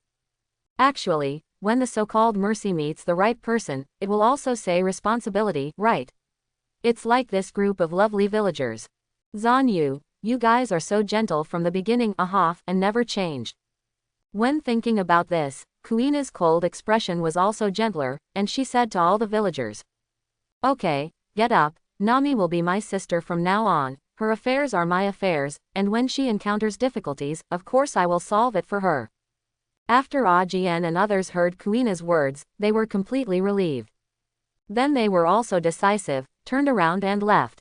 Whether it was a real departure or a temporary departure, no one knew except Kuina and Zan Yu. Kuina glanced at the one-time fence at the other end of the street, and then didn't say anything, and directly walked towards Zan Yu, who had been waiting for a long time, with Nami, whose eyes were red again. On the other side of Kokoyashi village, in the towering and huge evil dragon paradise, Arlong's group just walked back happily with 100 million Baileys. Ha ha ha. 100 million Bailey. Nami is amazing. That's right. I didn't expect that she would actually be able to come up with 100 million Baileys, I can't imagine it. However, no matter how powerful she is, isn't the money in our hands in the end? Ha ha ha. Not bad, in the end, it's Arlong, you are amazing, you just got your money back. Hearing the compliments from the surrounding fish, Arlong's mouth was also split open, and he laughed happily. Ha ha ha, this can only prove that we fish are the most perfect and noble race. Not only are their strengths more than 10 times stronger than theirs, but their brains are also much stronger than these lowly humans. Ha ha ha ha. When the fish people heard the words, they also laughed. It wasn't until a long time later that their laughter stopped, but the smile on that ugly face couldn't be stopped. Arlong looked around and found the absence of Xiaoba's figure. He couldn't help but say something different, but he was not worried about Xiaoba's safety at all. It is no exaggeration to say that on this island, no one is Xiaoba's opponent except himself, which Arlong firmly believes. Out of curiosity, Arlong asked casually, "By the way, why don't you see Xiaoba, do you know where he went?" When the others heard the words, they matched face to face, and obviously did not know the trace of Xiaoba. Finally, he blew it out and said, "I guess he went to play with Wawa again. After all, among us, he has the best relationship with Wawa." Boom. As Zhang Zheng said, a loud noise suddenly came from the gate outside the evil dragon paradise. What happened? Hearing this loud noise, all the Murlocs, including Arlong, changed their expressions instantly, stood up, and turned their heads to look in the direction of the outer gate of the evil dragon paradise. However, all you see is a cloud of smoke that covers the sky. Is this group of humans unwilling to be lonely and want to resist us? Should it be? Looking at it like this, I should have made a lot of gunpowder to blow up the door. These untouchables must be trying to avenge Nami. It seems that their relationship with Nami is not what it seems on the surface. Boss, what should we do now? A group of Murlocs finally turned their attention to Arlong, wanting to know Arlong's decision. And Arlong, his eyes were waiting for the smoke in the distance, the corner of his mouth grinned, and he laughed wildly. What should I do? Of course it's over. For so many years, not only the human beings in this village, but even the human beings in the dozens of nearby villages under our control have been obedient like grandchildren, and have not dared to resist us at all. Even I feel a little bored. Now. This time I finally made this group of lowly humans have the mind to resist, so I have to have fun. Of course, after the game is over, then, kill them all. Speaking of which, Arlong's face was full of bloodthirsty smiles. Ours use their blood to let all other lowly humans around here know that we Murlocs are the noblest and most powerful race. Just as Arlong's voice fell, and the other Murlocs were also showing bloodthirsty smiles, a young boy's voice suddenly sounded in their ears. Remnant, is that so? Aren't the ugly races like Murlocs slaves? Hearing this voice, all the fishmen were stunned for a moment, and then they became really angry. The word, slave, is a real taboo in the hearts of all the Murlocs in Arlong's group. It is the only bottom line that is never allowed to be touched. Stuff. Who said that? Come out. Arlong smashed the wine glass in his hand, killing intent in his eyes, and the huge serrated nose seemed to turn into a peerless sword at this moment, ready to be stained with blood. And the other fish people were also angry at this time, scanning the surroundings of the tower one by one, trying to kill the human bug that infiltrated Arlong Paradise. Get out of here. You know what you're talking about. Come out. However, at this moment, the young boy's voice sounded again. Don't look for it, I'm at the gate of your evil dragon paradise. Hearing this, all the Murlocs came directly to the gate of the tower, and their eyes turned to the smoke that had not yet dispersed. However, in the next second, a gust of wind seemed to blow suddenly above the smoke, and all the smoke and dust were blown away in an instant, revealing the current situation at the gate of the evil dragon paradise. I saw that the originally tall and majestic gate and the surrounding walls collapsed and shattered directly at this time, as if a continuous city wall was destroyed by someone and a big hole was created. However, at this time, the eyes of Arlong's group were not on those doors and walls. Looking at the three figures walking in slowly, Arlong's originally angry gaze gradually calmed down, but instead turned into the disdainful, mocking gaze he had set before. Looking at one of the three who walked in, Arlong sneered. Alas, isn't this our navigator Nami? Today, you have the courage to blow up the gate wall of our evil dragon paradise. Don't you know that in the end, you still need those lowly humans in Kokoyashi village to rebuild it? It seems that you really hate your villagers, Nami. Do they have any grudge against you? Having said this, Long grinned, ha ha ha. However, in the next instant, Arlong was full of killing intent, his bloodthirsty eyes glanced directly at Kuina, and finally locked on Zanyu who was walking in the front, and said viciously. Or, are you two weak bugs giving Nami the courage? In fact, the moment he saw Kuina, Arlong felt a little familiar, as if he had seen it before, but now he just can't remember. However, Arlong's thoughts just changed. After all, in his opinion, how could a 17 or 18-year-old human girl be stronger? As for why Arlong finally targeted Zanyu, it was mainly the voice that violated Arlong's inner taboo just now in their ears. Arlong can now be sure that what he said just now was said by the human boy in front of him. However, Zanyu ignored the dragon and all the Murlocs, and walked in like a spectator, watching the surrounding buildings while walking, and commented loudly. Ahem, the architecture here is pretty good, especially the combination of the bridge and the flowing water. Although in terms of artistic conception, it seems like a cat and a tiger, and there is no real inner style, but in general, it seems to be somewhat ornamental. Having said that, Zanyu suddenly showed pity and said, it's just a pity that there is a fishy stench everywhere, which makes people feel a little sick. Zanyu's voice was not loud, but the strange thing was that this voice just perfectly entered the ears of everyone present, as if Zanyu was standing beside them talking. At this time, Nami was no longer nervous and timid as he had just come in. He held Kuina's arm and whispered in Kuina's ear. Hey, I didn't expect Zanyu to have such a poisonous mouth. Sister Kuina, did you know that before? Hearing this, Kuina's cold little face also showed a smile, and the other hand tapped Nami's forehead, and asked back. I knew it long ago, but I thought you knew it too. After all, I don't know who has been yelling at Zanyu every day for the past month.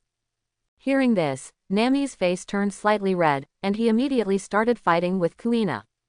On the other hand, when Arlong and the others heard Zanyu's words, they were already furious. Moreover, now looking at Nami, who was like a mouse seeing a cat when he met them in the past, he didn't take them seriously at all at this moment. One by one, they were all in a hurry. Many murlocs directly picked up the big knives beside them and took them from the tower, rushed out. Die, you lowly human beings dare to insult and humiliate us, die. Don't kill this human kid, Lousy will torture him slowly. Cut off his limbs. Kill. Looking at the group of murlocs rushing over, the smile on Zan Yu's face became even greater. Looking at the group of murlocs rushing over, the smile on Zan Yu's face became even greater. But Zan Yu didn't have the slightest plan to take precautions, he still stood there, even with his hands in the white trench coat kabuto, he didn't even plan to pull it out. Zan Yu just stood there quietly, watching the fish people clamoring for the wrong way. Just as these murlocs rushed in front of Zan Yu, raised their knives and prepared to look down, a blue-gold light visible to the naked eye suddenly burst out from Zan Yu's body, instantly heading in the direction in front of Zan Yu. Shock away.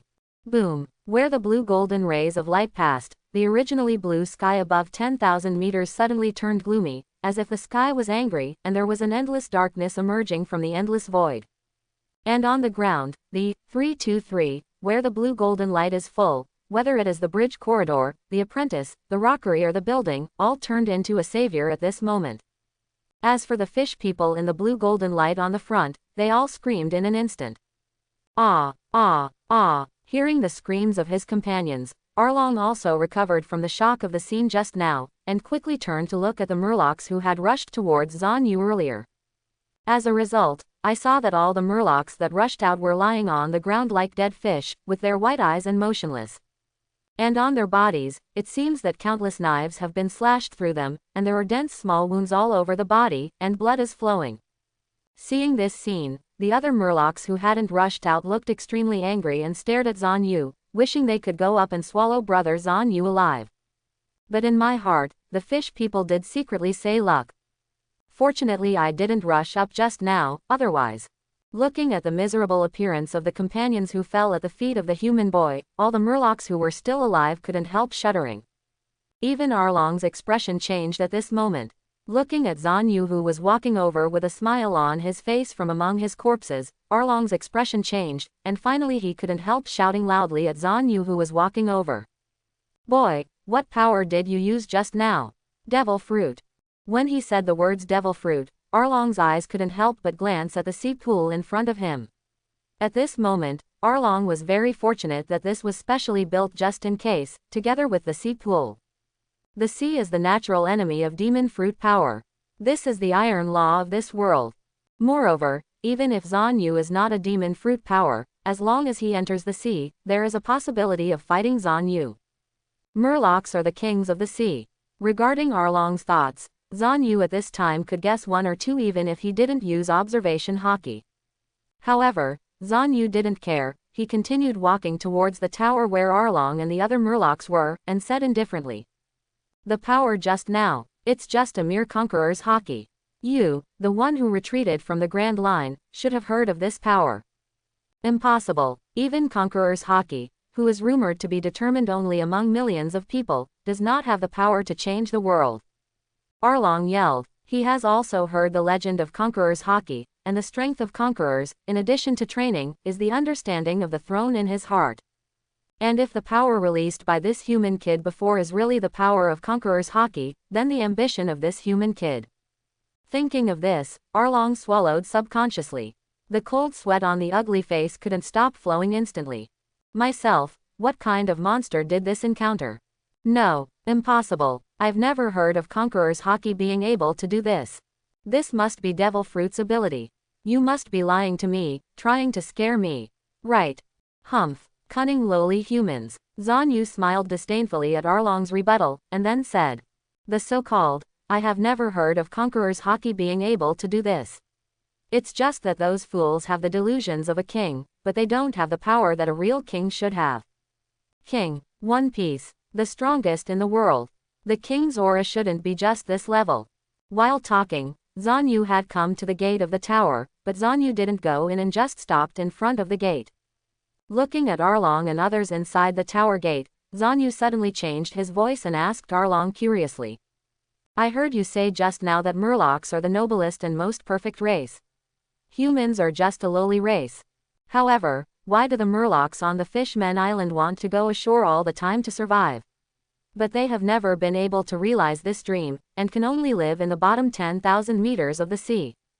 Hearing this, whether it was Arlong, Jang, Kruby, the captains and cadres of the dragon pirates, or the other fish people were all blushing and speechless. After all, this is a fact, and there is no way to refute it. Zhan Yu watched the group of murlocs turn blue and purple, and the smile on his face became even greater, and continued to smear Arlong's heart with salt. Also, I heard you say before that murlocs are 10 times stronger than humans, but how do I remember that when first met your Marine Admiral Kizaru, I was hanged and beaten by that guy? If it wasn't for luck and escape later, you should still be in the impelled down prison now, right? Hearing Zhan Yu talking about the events of the year, Arlong instantly turned red and roared directly at Zhan Yu. Shut up. Back then, what do you know about? Big Brother Tiger climbed the thousands of meters high red line without fear of life and death, and rescued all the slaves from Mariajoy, and even some human slaves who could not find a home were all under the leadership of Big Brother Tiger, and we murlocs were with you. Human justice, sent back under the marine hunt. But, what did we get by helping mankind so much?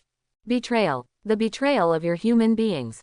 It was you humans who reported the news of Big Brother Tiger to Marine, and finally caused my Big Brother Tiger and many murlocs to die. You lowly, filthy human beings who have nothing to say about humanity, and who are revenge for their kindness, how can they still talk about what happened back then? Ah! With a loud roar, Arlong waved the big knife in his hand, his eyes were full of ferociousness, and he slashed directly at Zhan Yu's head outside the door. The outermost broken gate of Evil Dragon Paradise. Nami had just recovered from the terrifying scene before, only to see Arlong and others' faces change for a while, and then they shouted again, and couldn't help but feel a little curious. She turned her head to look at Kuina beside her, her pretty little face was full of doubts, and she said inexplicably. Kuina, sister, what is that guy Zhan Yu doing? Why don't you just get rid of Arlong and the others? He seems to be talking to Arlong and the others. Look, Arlong seems to be mad at Zhan Yu. Hearing this, Kuina smiled and stroked Nami's orange hair, then laughed. That guy, his bad taste broke out again. Saying that, Kuina turned her head and looked at Zhan Yu's back standing at the door below the tower in the distance, and continued. Zhan Yu obviously has the power to instantly defeat the enemy, but what he likes to do the most is to use words to destroy the enemy's mind before hitting the enemy with the final blow, and then he will attack the enemy. Listening to Kuina's words, Nami couldn't help shivering and said subconsciously. What an evil, what a bad character. After I finished speaking, I recalled my frequent death-defying behaviors in the past month, and I couldn't help but secretly call my luck. It's fortunate that the fool Zhan Yu didn't regard this girl as an enemy, otherwise this girl might have committed suicide by diving into the water. However, what Nami didn't know was that before she got on the boat, there was indeed a person who jumped into the water and committed suicide by Zhan Yu's words.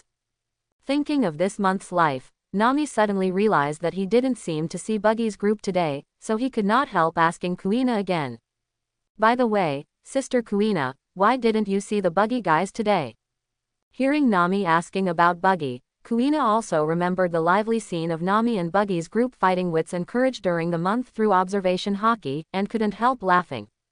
What? Trying to make fun of Buggy again? Nami heard the words and smiled embarrassedly. Only now did she know that all her actions had been carried out in the eyes of Zhan Yu's brother Kuina. Kuina looked at Nami, who was blushing and a little shy, and did not laugh, but said. Buggy and the others were let go by Zhan Yu after they sent us to this village. After speaking, Kuina noticed that Nami was suddenly anxious, and the pity on his face was also the reason for Nami's pity, and laughed and scolded again. No wonder, you are called the little thief cat, you are looking for money. Don't worry, come on, all the treasures on the Buggy pirates have been seized by Zhan Yu. Are you relieved now? When this matter is resolved, I'll take you to move all those treasures, but for now, let's see how Zhan Yu resolves the matter at hand. Quote. Hearing this, Nami woke up from the surprise and remembered that he was still here in Arlong. So he quickly turned his head to look at the entrance of the tower. On the other side, at the entrance of the tower, facing Arlong's angry stab in the head, Zhan Yu didn't have the slightest intention to evade, just raised his right hand and stretched out an index finger. Buzz! With the sound of this golden and iron symphony, Arlong's terrifying knife was blocked in the air by Zhan Yu's index finger, and he couldn't cut it no matter what. What? This is armament hockey. Zhan Yu didn't pay attention to Arlong's shock, but at this moment, Zhan Yu's face no longer had the smile he had before. Instead, he became extremely indifferent and ruthless at this moment, like a high god looking down at Arlong's heart, road. Then why didn't you go and avenge the fishman tiger after his death?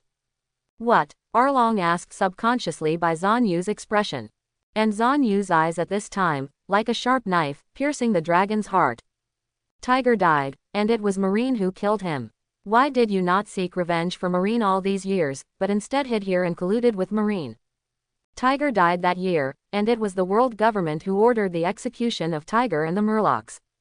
Didn't you promote that the Murlocs were 10 times stronger than humans? Why didn't you go to Mariajoy to kill the people of the world government? Quote, Tiger was also a slave of celestial dragons back then, enslaved and humiliated by celestial dragons. Why haven't you killed a few celestial dragons to avenge Tiger? Having said that, Zhan Yu's ruthless ruby-red eyes flashed with contempt, and continued. In the end, you're just scared and angry, and you don't have the guts to go to your real enemy. Yeah, you don't even have the courage to regard the Marine, world government, and celestial dragons who persecuted and killed you as your enemy. You are just a timid rodent who only bullies civilians. Listening to Zhan Yu's direct creation of the fact that he was hiding in the deepest part of his heart, even he himself dared not face it, Arlong's face turned pale, and seeing the contempt in Zhan Yu's eyes made Arlong already the heart that was riddled with holes was stimulated by the last straw that broke the camel, and suddenly lost his voice and said sharply. Shut up, you fool die for lousy. When Arlong shouted that he was about to raise his sword again and wanted to slash at Zhan Yu, he found that no matter how hard he tried, he couldn't raise the sword. Following the blade, Arlong realized that Zhan Yu had stretched out another middle finger at some point, and his 2 fingers tightly clamped the blade, making himself unable to lift the sword. Let go of lousy. Faced with Arlong's utterly ugly shouting, Zhan Yu's expression did not change at all. His gaze reached Arlong's eyes and continued. Tiger, the fishman, has been called a hero tiger by the world. He deserves this title. He is one of the few people in the world who deserves my admiration. However, you are a real waste. All day long, you will only look for excuses for the various ugly things you have done in the face of the tragic death of the fishman tiger, and then you will not have any pressure in your heart, and you will do all kinds of evil things more recklessly. Of course, if you do achieve something great, I may applaud you, but in fact, after so many years, your only achievement is to be a waste in the weakest sea of East Blue. In a small village, such an evil dragon paradise was built. Waste. As the last 2 words were uttered, Zhan Yu's eyes turned completely cold, and at the same time, the temperature in the entire evil dragon paradise dropped suddenly, and the ground was covered with thick hoarfrost. Seeing this scene, Arlong's crazy expression instantly stiffened. Just as he was about to say something, he heard Zhan Yu spit out a few words. Heaven, only me, the only one. As Zhan Yu's voice fell, the endless blood-colored chill instantly enveloped the entire evil dragon paradise. In a flash. At this moment, in the evil dragon paradise, whether it is Arlong in front of Zhan Yu, the Murloc standing still, or the Murloc who was stunned to death by the shock of Zhan Yu's conqueror's haki, or the buildings in the evil dragon paradise, rockeries, rivers, pools, and even the air was condensed by this huge blood-colored chill. For a time, the time and space in the entire evil dragon paradise seemed to have stopped. Everything was motionless. At this moment, everything is silent. The whole world has lost its voice. In front of the tower gate, Zhan Yu took one last look at Arlong who was still, then put his fingers away and put his clothes back into kabuto.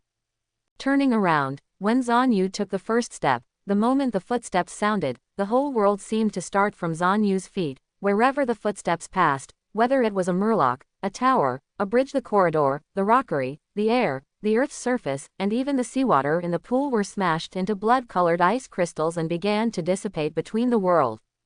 In the distance, at the gate of the evil dragon paradise, Kuina glanced at the smashing area that was expanding at the speed of sound. She did not worry about her own safety at all, but secretly said in her heart, Zhan Yu, this guy's blood-colored chill, I didn't expect that. It was a pity that he could control it to such a degree. such a destructive move, in the sky and the world, only I am the only one, and it's just controlled in this evil dragon paradise without any difference. Bravo. It seems that, the first few times we learned from each other, this guy gave me water again. Humph. After Kuina snorted with some dissatisfaction in her heart, her eyes locked on the dagger on Zan Yu's waist that was almost ignored by everyone, and thought. I don't know how powerful Zan Yu's game is. When it is born, who is qualified to be its first sacrifice? Nami, who was beside Kuina, looked at the shadow that had been shrouded in his heart for more than 10 years. Arlong Paradise was smashed into blood-colored ice crystals in the distance of Zan Yu's footsteps, and he was a little surprised for a while. Especially looking at the handsome face in the white trench coat, the long water blue hair dancing in the wind, and the pair of sapphire red eyes in the sky under the sunlight. A boy with a gentle smile. Nami felt the impact of this scene on Nami for a while, and it is estimated that he will never forget it in his life. It's all so dreamy, like a fairy tale. Nami looked at Zan Yu, who was walking from a distance, and said subconsciously. When Kuina heard the words, she also smiled and praised the channel. Indeed, Zan Yu's power is no different from the power that can only be possessed in fairy tales.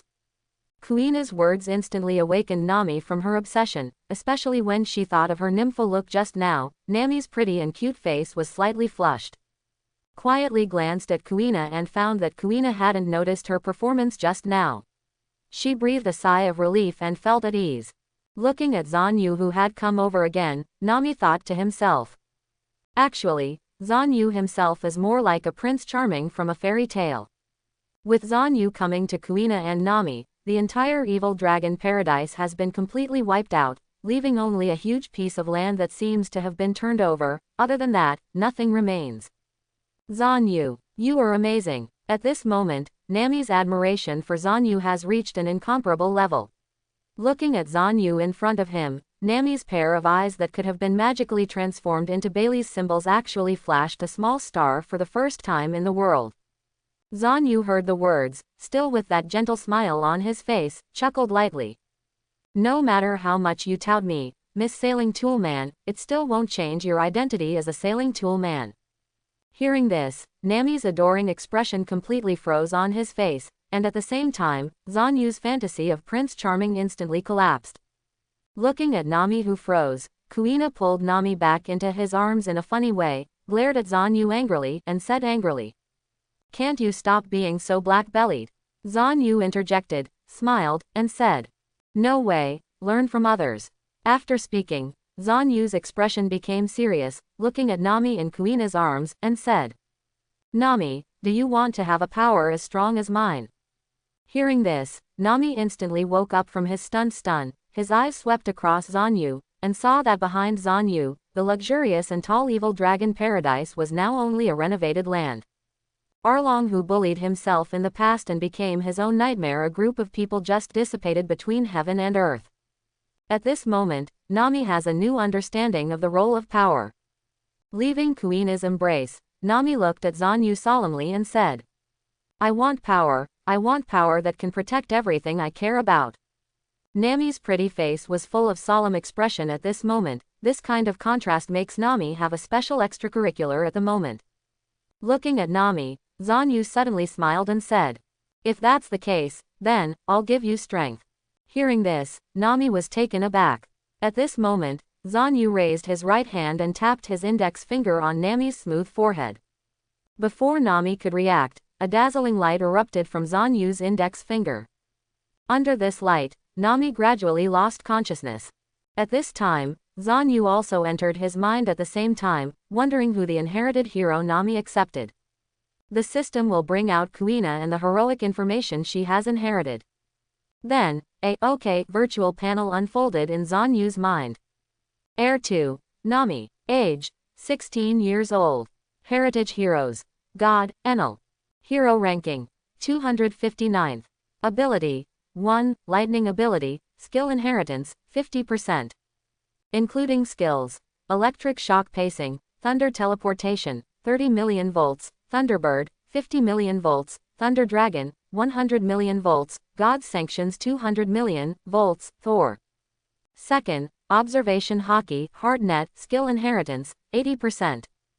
3. Thunder elementalization, skill inheritance, 100%. Fourth, those who are repelled by the sea, in case of sea water, the seastone ability disappears, skill inheritance, 0%. 5. Actual combat experience, skill inheritance, 0%. Hero inheritance, 70%. Current strength, equivalent to Marine Vice Admiral strength. Hint, the ring of the inheritor has not been received. The daughter of the system. The Dark Moon 12 Riders plan. After checking Nami's various hero heritages, Rao, with Zan Yu's mentality, couldn't help opening his eyes subconsciously, with a look of surprise on his face. I didn't expect that Nami's heritage hero is still a local native. Enel, if Nami develops Thunder Fruit's abilities to the ultimate in the future, it's not an exaggeration to call him a god. Furthermore, the system actually listed the disadvantage of Demon Fruit Power's fear of water as a skill in this world. The Sea Rejector. This is somewhat worthy of the name. However, what is surprising is that Nami's inheritance of various skills and the inheritance of heroes are simply terrible.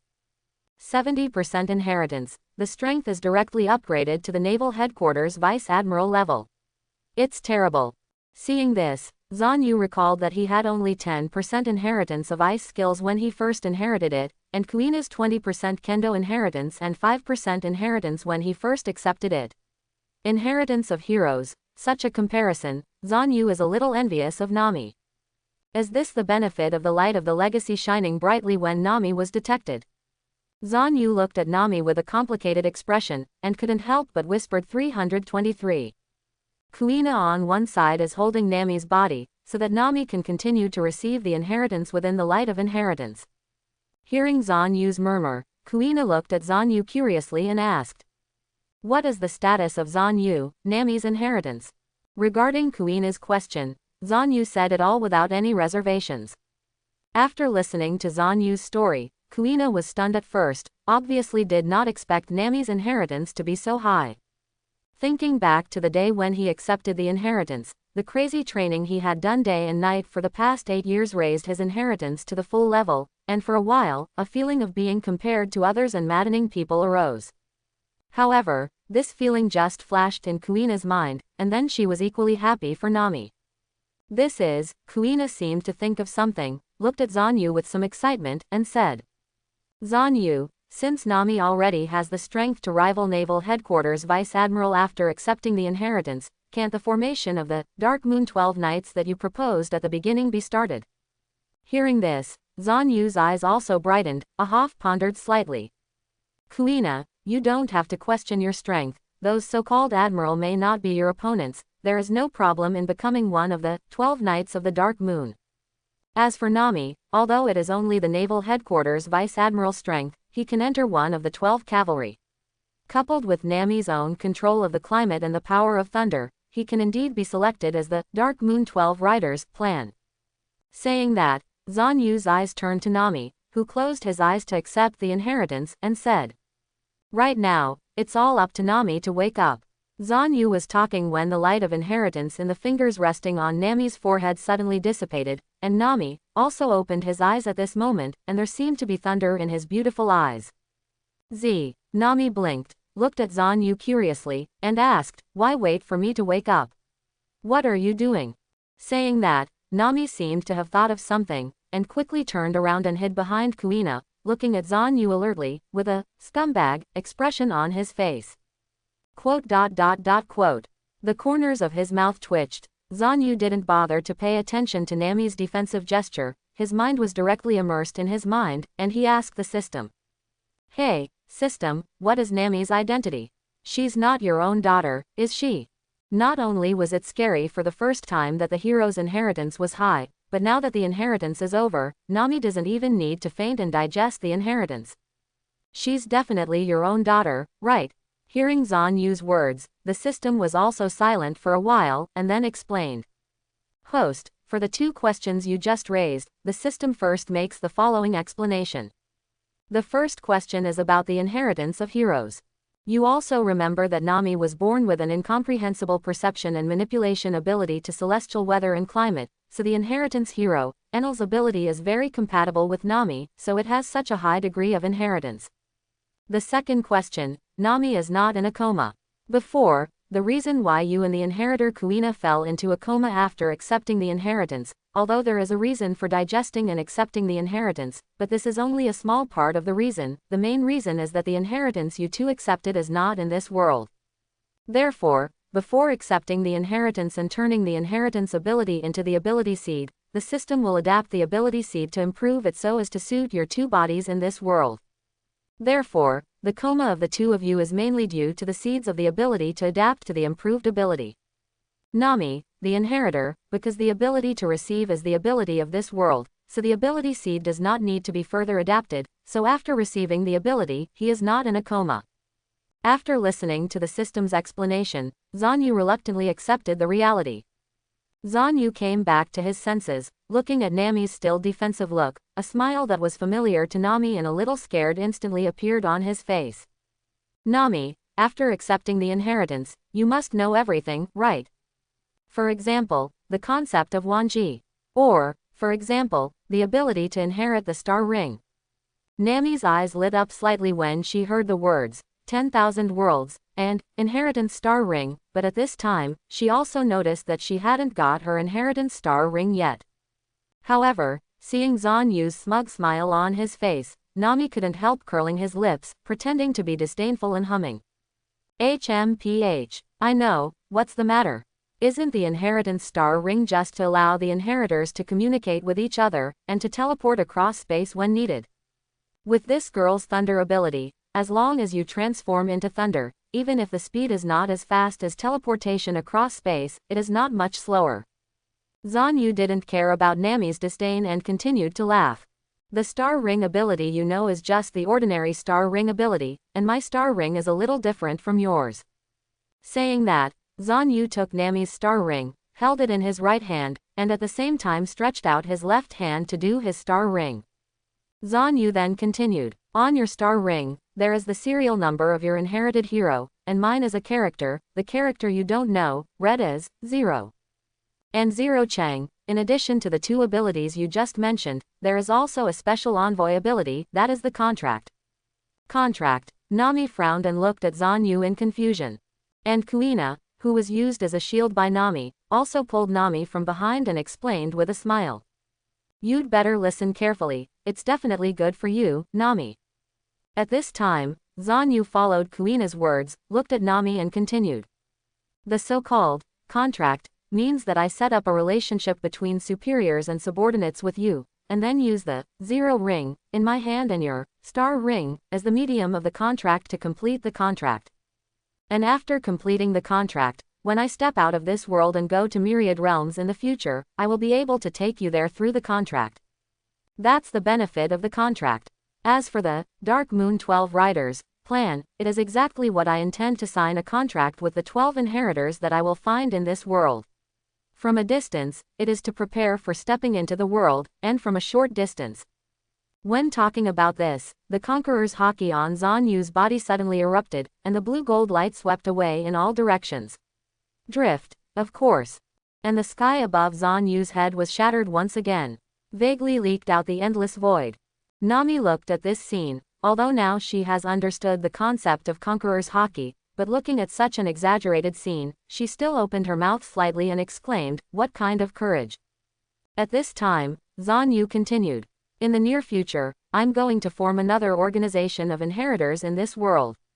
An organization above civilians, above pirates, above marine, world government, and celestial dragons. A truly divine organization. The dragon does not live with the snake, since he was chosen to be the inheritor, and since the master in his hand is close to the ability to create and destroy the world, why should he be humbled? Let those who have no ability point the finger. Casually. Put on all kinds of hats. This is a sick world. Most people in this world who are connected with the world are distorted and sick in their hearts. What civilians must not rebel against nobles? What marines are justice? What celestial dragons are the most noble bloodlines in the world? And those pirates who are unscrupulously fighting for their dreams and freedom. The freest man in the world is One Piece. Yeah. Only the most powerful forces are qualified to talk about freedom. Only the most powerful forces are qualified to protect what they want to protect. Therefore, rather than being humble in the dust, I want to be above the sky.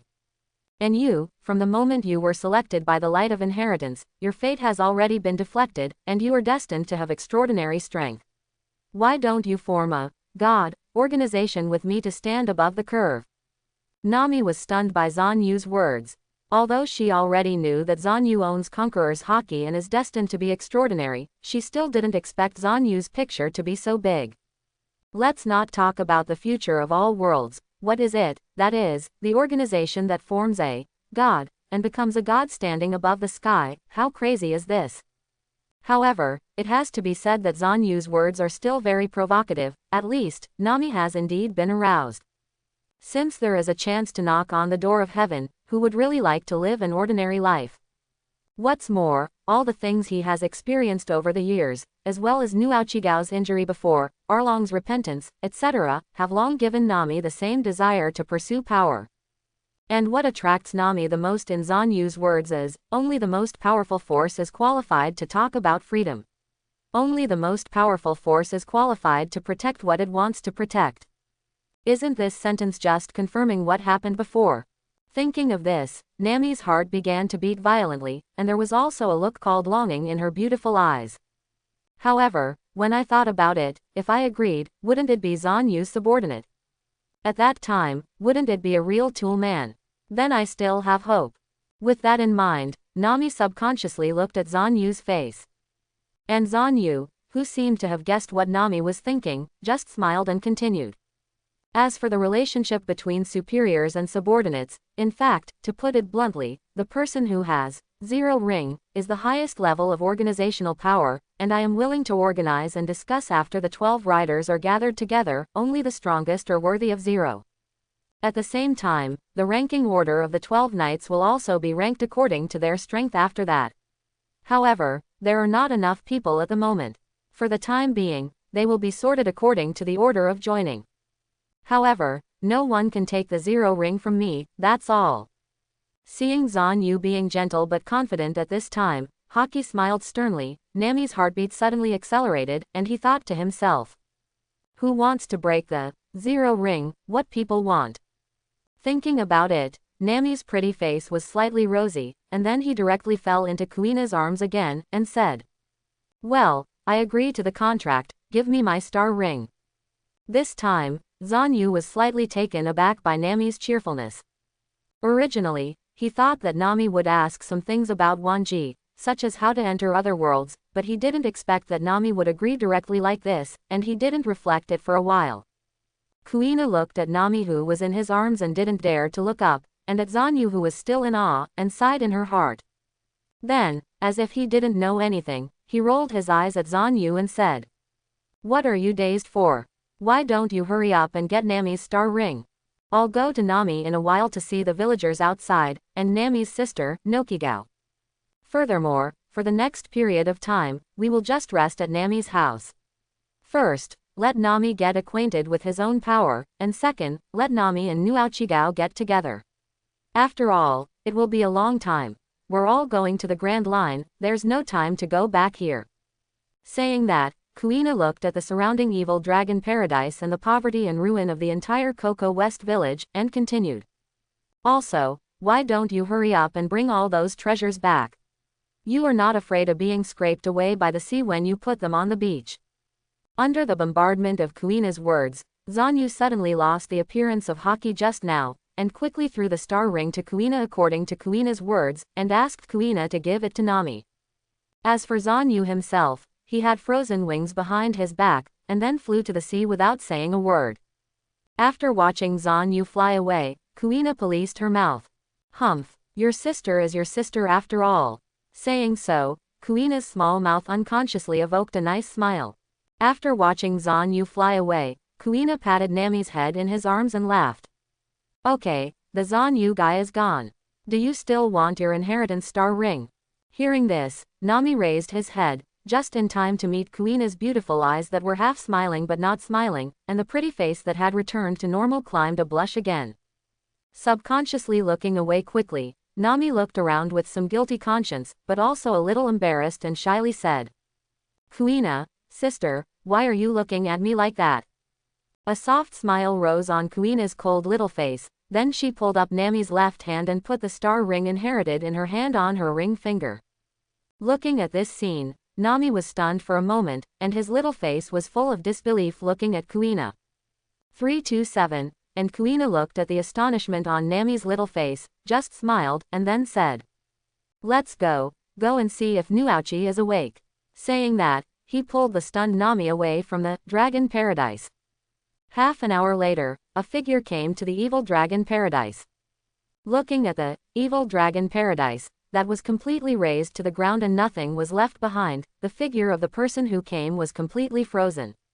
How is it possible? Here, paradise, where's Arlong? Where's the cough? Crow Obi, what about Xiao Wu and the others? Where have everyone gone? Didn't you say Nami came back and brought back a lot of treasures to celebrate?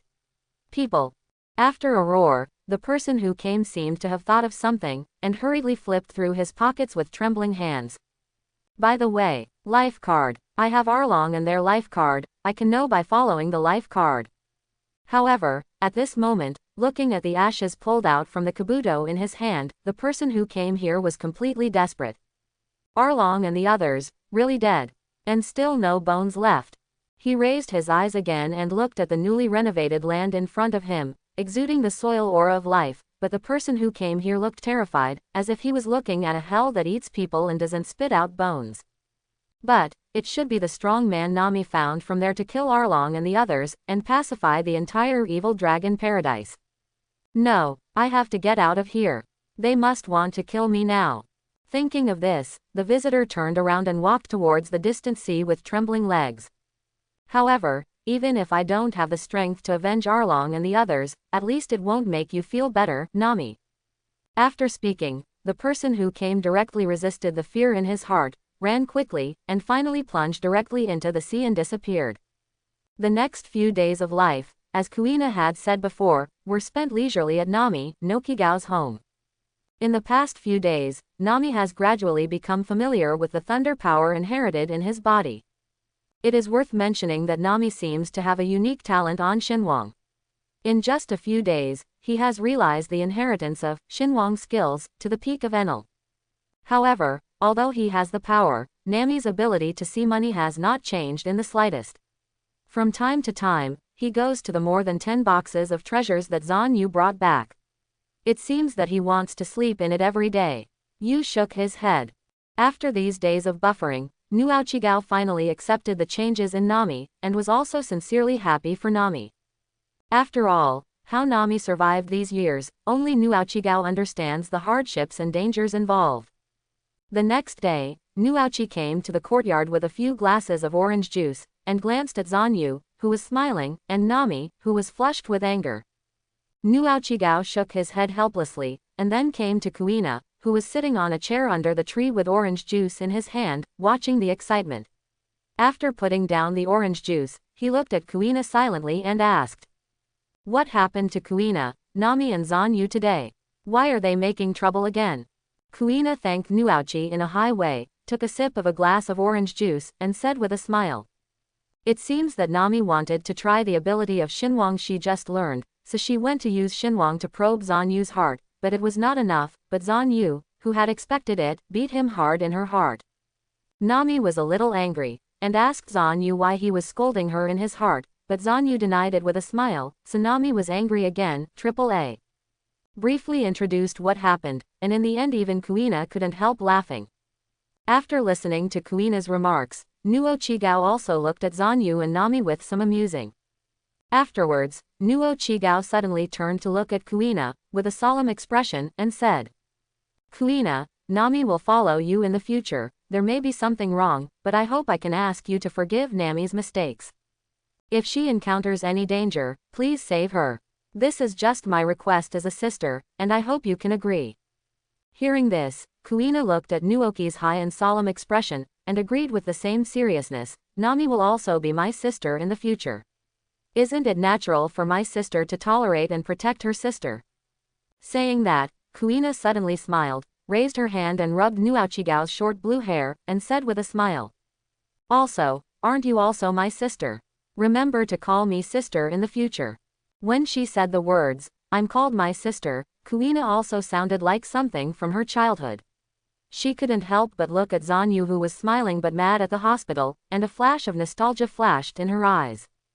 Nuo Chigao, who was rubbing his head, also had an embarrassed smile on his face. When he was about to speak, he suddenly saw Kuina stand up suddenly, and the originally smiling face instantly became extremely cold and looked at a man direction. At the same time, Nami, who was still noisy, and Zanyu, who was teasing Nami to play 0.5, turned their heads and looked in one direction at the same time.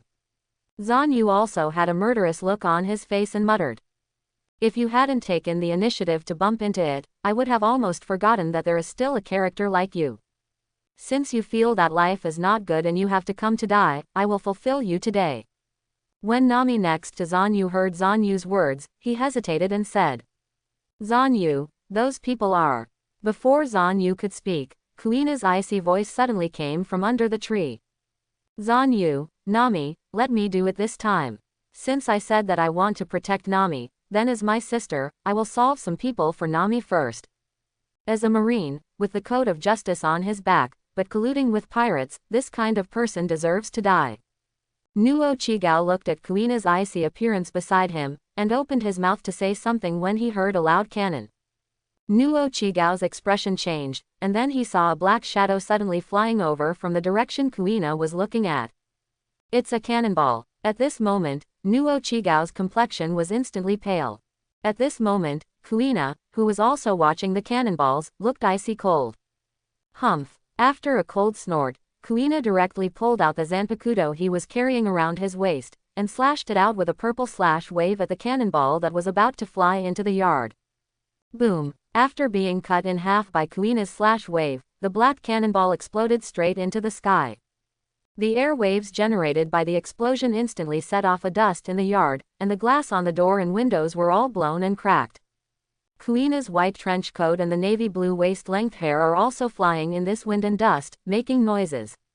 Looking blankly at the soil particles and weeds floating on the orange juice in the glass, Kuina suddenly exuded murderous aura when it was cold. At this moment, a smug laughter suddenly came from the gate outside the small courtyard. Hey, someone reported that thieves have stolen a lot of ill-gotten wealth here."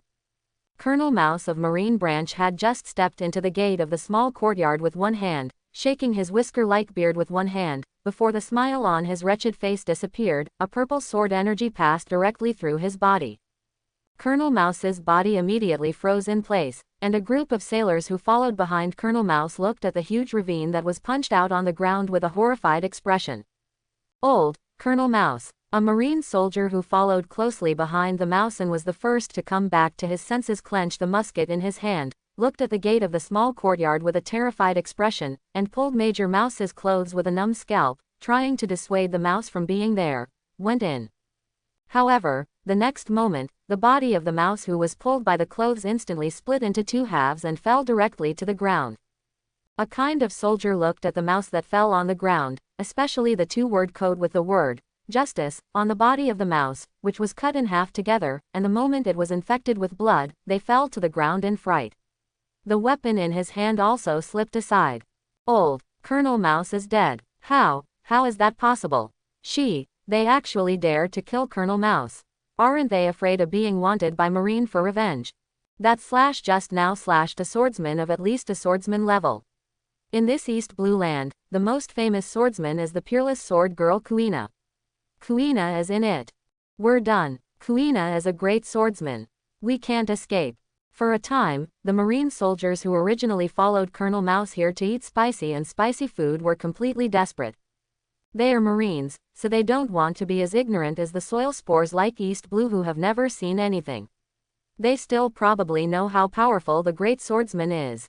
And now I know that I and others actually fired at a big swordsman just now. Is this not courting death? Thinking of this, everyone collapsed directly and completely, and there was no idea of escaping.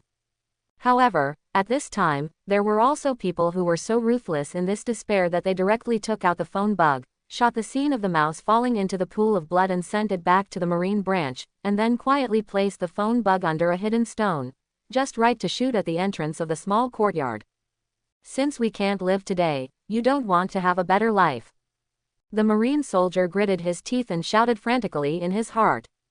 At this time, in the small courtyard, Nami and Nuo Chigao watched Kuina kill a captain marine in an instant, and they couldn't help but be at a loss. That's a marine. It's not a trash fish. Killed like that. In fact, it is not surprising that Nami and Nuo Chigao have such thoughts. After all, under the propaganda of the whole East Blue, Marine, world government is just an invincible, otherwise East Blue will not be called a symbol of peace. And now Kuina has directly dealt with a captain marine, which is equivalent to starting a war with Marine. How crazy is this? It's just that Kuina doesn't know the inner thoughts of the two of them, or even if he does, he will only dismiss it. After all, after the last experience on the merchant ship, Kuina has been completely reborn, and even faintly cultivated his own emperor. Breath. The emperor was furious, and the corpse was thousands of miles away.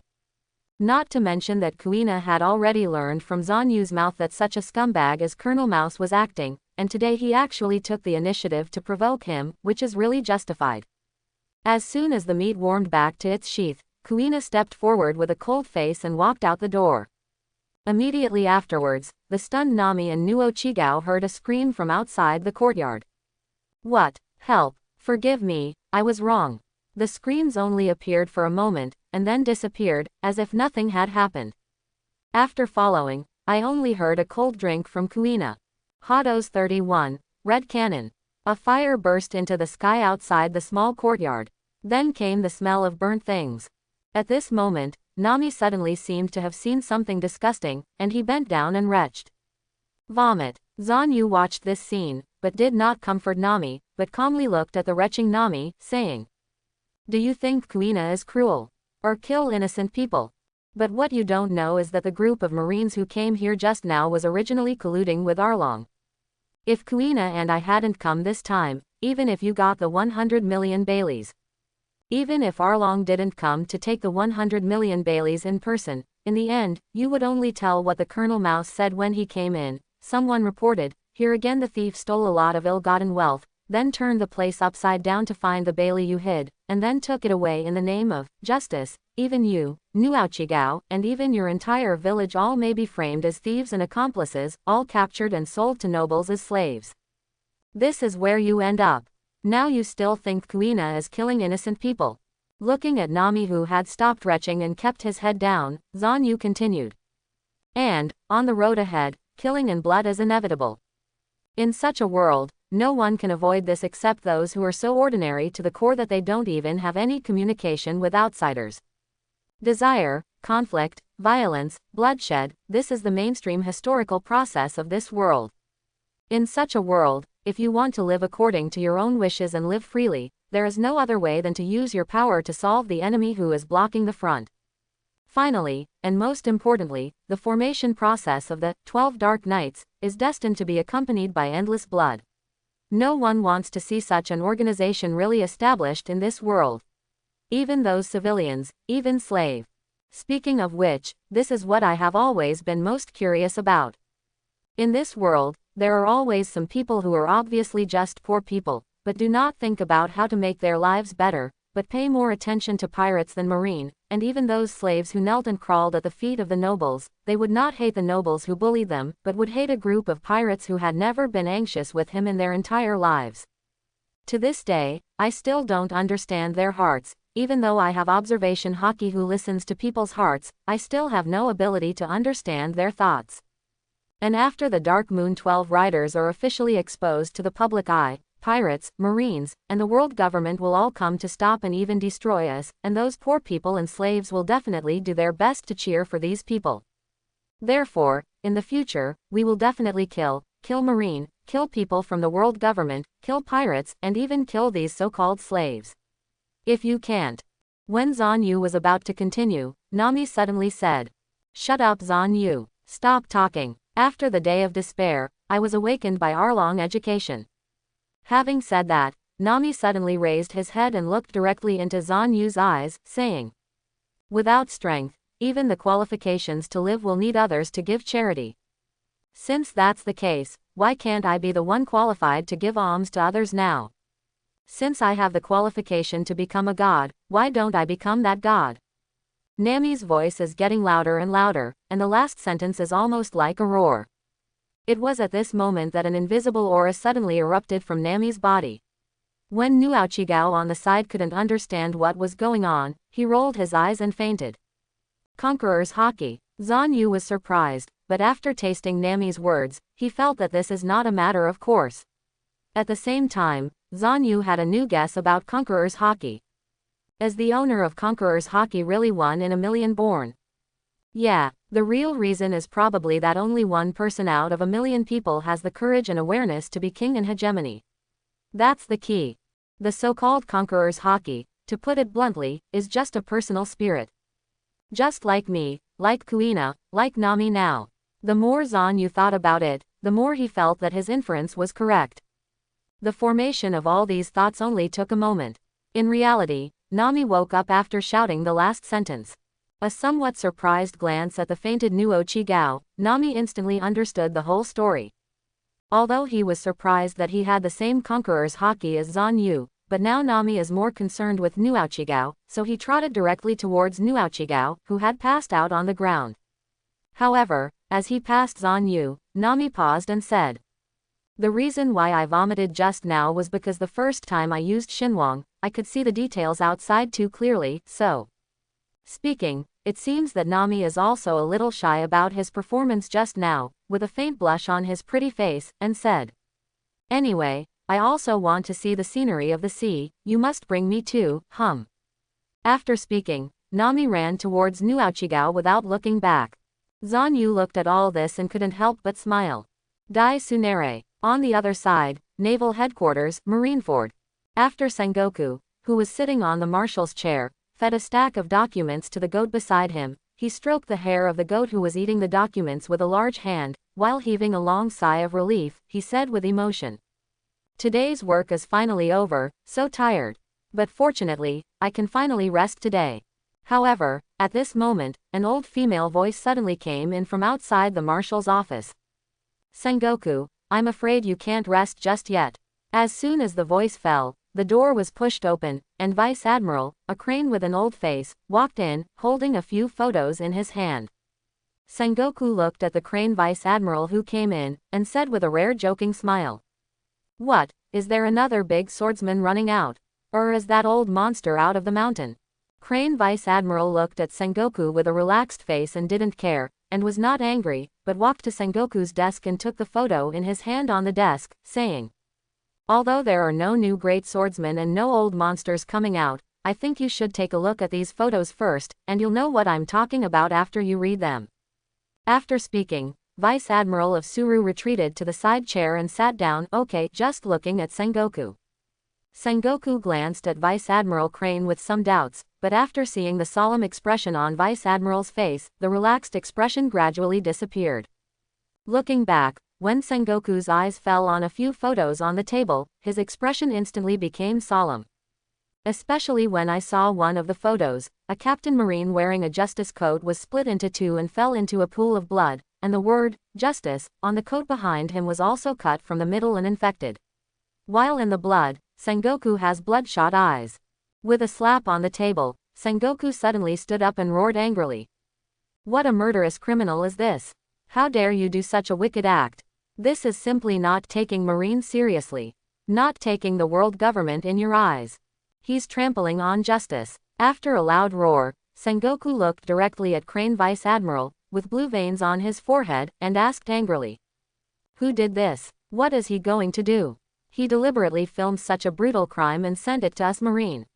Is he going to openly become an enemy of our Marine?" Looking at Sengoku, who was furious at this moment, Vice Admiral the Crane frowned slightly and shouted softly, "Sengoku, calm down. Do you still have the composure and bearing of Martial Marine? These photos were not sent to us by criminals specifically to provoke our Marines. Listen to the people below. This is a situation where this Marine encountered a fatal situation during the mission, so it was all filmed at the last moment, and I hope we can catch the criminals and don't let the criminals go unpunished." Speaking of which, Crane Vice Admiral's brows furrowed even tighter, and a hint of worry appeared on his old face, and he continued, "As for, who is the culprit? You can tell by looking at other pictures of her. After being reprimanded by Crane Vice Admiral, Sengoku slowly calmed down, but the blue veins on his forehead were still faintly visible. Sitting on the marshal's seat, Sengoku picked up the other photos and said, "I'd like to see who the 330 actually has the guts to provoke Marine like this." While Sengoku was talking, when he suddenly flipped through a photo, the anger on Sengoku's face immediately froze, and his expression also became solemn. In the photo above, a girl with long blue hair and a white trench coat is holding a purple dagger with a murderous face and stepping out of the wooden door of a yard, looking like she intends to come out of the yard. Is she Kuina, Wushwang Jianji, that great swordsman who appeared a month ago? The impression of Kuina, Sengoku is still quite deep. No way, a girl who looks no more than 18 or 19 years old already has the swordsmanship of a great swordsman. Sengoku has no way to easily forget this appalling thing from his mind. What's more, the whole Grand Line for the past month, yay. It can even be said that the whole world is rioting because of this girl. Countless pirates, some from New World, some from the first half of the Grand Line, some from the other 3 seas, and even pirates from the East Blue Sea are heading to East Blue, or have wandered around on East Blue, just looking for this girl. That's why his old friend Garp now sends several pirates from East Blue Log Town every day. Although the current result was predicted by the two of them after discussing with Suru Vice Admiral long ago, it is undeniable that the sea is indeed turbulent because of this girl. Crane Vice Admiral watched Sengoku finally calm down, and only then did he speak again. Yes, it is Wushwang Sword Princess Kuina. Sengoku, what we should consider now is the meaning behind Kuina's sudden action on Marine. What does it mean? Sengoku also agrees with the proposal of Crane Vice Admiral. Putting down the photo in his hand, Sengoku thought for a while, then looked at Suru Vice Admiral again and said, "Little John, can you tell me the details of this matter? Why did Kuina suddenly attack Marine? Also, what was the specific mission of this Marine at that time?" Crane Vice Admiral heard the words, nodded and said, "Listen to the Marine report below. The East Blue branch was reported by the civilians, saying that a thief who specialized in stealing on East Blue stole 100 million Bailey's ill-gotten wealth a few days ago, and the branch Marine sent the branch Colonel Mouse. Led a team of soldiers to catch the thieves and recover these ill-gotten gains, but when they came to the door, they met Kuina, the unparalleled swordsman. Major Mouse was cut in half by Kuina's sword energy before he even entered the gate." When Vice Admiral Suru said this, Sengoku suddenly thought about Vice Admiral's words, and confirmed with a solemn expression. "Xiaohei, are you saying that the Ahaf school was killed by Kuina's sword energy before entering?" Crane Vice Admiral glanced at Sengoku with a solemn expression. As an old friend and Marine's advisor, she knew at a glance what was in Sengoku's mind and sighed. Crane Vice Admiral's expression became equally serious, and said, "Yes, I was directly beheaded. And now I'm as worried as you are. That is the meaning behind Kuina's move. Does it mean that Kuina has become dissatisfied with our Marine's last arrest, and even chose to take revenge?" Speaking of which, Crane Vice Admiral sighed again, his expression also a bit complicated and dejected, and then said, "When we calculated the reward for Kuina, although we took into account the reactions of celestial dragons, marine, and pirates, we successfully designed the pirates and allowed Garp to send many pirates to impel down, but..." Speaking of which, Crane Vice Admiral's wrinkled face revealed a hint of regret, saying, "But the only thing we forgot to think about Kuina, the great swordsman. You and I who have come from the old times know that the real great swordsmen have a heart that is indomitable and unyielding. It is precisely because of having such a heart and belief that they can go further in the swordsmanship. Just like Momoshiki, although she already has the strength to supplement Admiral, her kendo cultivation has always been stuck at the peak of swordsmanship and has not yet successfully broken through. The reason is that, speaking of which, the Crane Vice Admiral realized that he had said something he shouldn't have said, and immediately changed his tune. As for Kuina, not only is she a great swordsman now, she is only 18 or 19 years old, and she is in the age group of vigorous blood. For such a person, if she is wronged, even if it involves serious revenge, I won't have any surprises. After all, we all know what happened to her. After listening to Vice Admiral's analysis, Sengoku nodded in agreement. However, after thinking about the reason for all this, Sengoku couldn't help but slap the table again and cursed loudly. It's all these celestial dragons. It's all about doing nothing every day. Do you still think that our Marines are not busy enough? We have provoked such an enemy with not only terrifying strength, but even more terrifying potential. For Sengoku's complaint, Suru Vice Admiral could only be silent. However, in the end, Vice Admiral Suru still looked at Sengoku with a suffocated face and persuaded. Okay Sengoku, now that things have happened, what we need to think about now is how to solve the problem instead of complaining here. Saying that, Crane Vice Admiral seemed to have thought of something, and then said. However, what I need to advise you now is that you should read all the photos first, there will be things you didn't expect.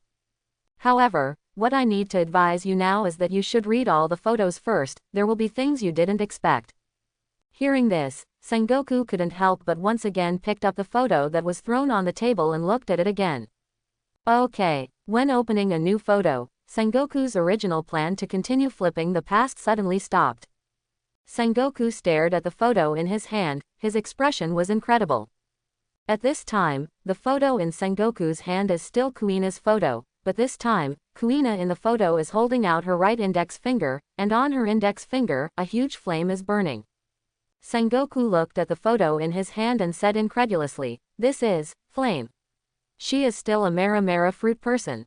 But isn't the Mara fruit person the guy named Fire Fist Ace who just went to sea a few months ago? What's going on here?" Crane Vice Admiral listened to Sengoku's surprise, and was not surprised. After all, he had the same look when he saw this photo not long ago. However, Crane Vice Admiral then continued. "Sengoku, this will be discussed for a while. You should still have the last photo in your hand that you haven't seen. Let's discuss these after watching it together." Sengoku heard the words, suppressed the surprise in his heart, and took out the last photo. However, the moment he saw this photo, the corners of Sengoku's eyes jumped fiercely, and then he began to exude icy killing intent. And this last photo records the bodies of Marine soldiers burning in a sea of fire, each with a bloodstain on the neck. Kuina's figure, after this sea of fire, gives people a feeling like a devil in a flame. Crane Vice Admiral looked at Sengoku's icy expression and asked aloud at this time. "From this last photo, do you see Sengoku country?" Sengoku nodded, still staring at the photo, and said, "I can see that she is officially expressing her attitude to us, and she will use such cruel methods that even a corpse will not be left behind. Come and take revenge on us." Crane Vice Admiral also nodded and said solemnly, "Yes, the problem now is not the time to worry about the cause of the original matter. After all, Kuina has been our real enemy since she did such evil things, and she still needs to be a new enemy as soon as possible. After all, her talent is too terrifying. If you don't get rid of it as soon as possible, no one knows how far she will go in the future. Her existence has affected the balance of the entire sea." Speaking of which, the old face of Crane Vice Admiral did not have a trace of kindness that an old man should have, and there was only seriousness, and endless killing intent. She, after all, is Naval Headquarters staff, a real Marine. Sengoku agrees with the words of Crane Vice Admiral. After thinking for a while, Sengoku directly picked up a phone worm beside him and dialed it. Blue blue, blue blue. It didn't take long for the phone bug to be connected, and the phone bug's expression instantly turned into a calm-faced middle-aged man. He was Garp's lieutenant, Bogart. When Sengoku saw that it was Bogart who answered the phone bug and not Garp, he couldn't help frowning and asked, "Bogart, where's Garp? Let Garp answer the phone." Sengoku's voice fell, and when he saw that Bogart's expression, which was simulated by the phone bug, changed slightly, he finally said, "Reporting to the Marshal, Garp Vice Admiral has no time to answer the phone for the time being." Hearing this, Sengoku couldn't help but said, "How much effort can it take to catch a few little pirates all day? Will he have no time to answer the phone? Tell me, did the old guy go to sleep again? Wake him up, the old man has something important to look for this time." After speaking, Sengoku seemed to feel that his tone was not serious enough, and it was difficult to make the old Garp serious, so he added, 100,000 hurry. However, even though Sengoku emphasized this, Bogart just smiled awkwardly, but did not ask Garp to come. Seeing this scene, Sengoku immediately understood that old guy Garp is making a fuss again. Thinking of this, Sengoku couldn't help roaring at the phone bug. "Bogart, I now order you as Marshal Marine, Tell me, what the hell is Garp doing? Seeing that Sengoku was really angry, Bogart, who was opposite the phone bug, also changed his face, and finally said, Garp Vice Admiral went after the redhead. Hearing this, not only Sengoku, but also Vice Admiral, who was sitting on the side watching the development of the situation, was stunned. You mean, the redhead also went to East Blue? Sengoku still asked in disbelief. Hearing Sengoku's question, Bogart also broke the jar and nodded, confirming Sengoku's question. The moment he saw Bogart's head, Sengoku was furious and shouted to the phone bug with a ghastly expression. Redhead's going to East Blue for such a big thing, why didn't any of you report to Naval Headquarters? Do you still have my Martial Marine in your eyes? Ah. And the Intelligence Department, what do they do? 4 emperors returned from the New World to the Grand Line, and went to the East Blue. There is no relevant information. What are you doing? Ah. Is there any information about this? No wonder Sengoku is so angry. For this Marine, the pirates are the natural enemies, and the 4 emperors among the pirates are the most important thing. As a result, the red-haired people left New World in such a grand manner and ran directly to East Blue. If I hadn't called myself today, I'm afraid I'd be bored in the dark now. Thinking of this, Sengoku's face turned red with anger. The veins on his forehead jumped violently. After a while, Vice Admiral saw that Sengoku was almost venting, and then he said, What I'm more curious about is, why does Garp go after the red hair? After all, the sea still needs the 4 emperors to balance it. Garp should know this.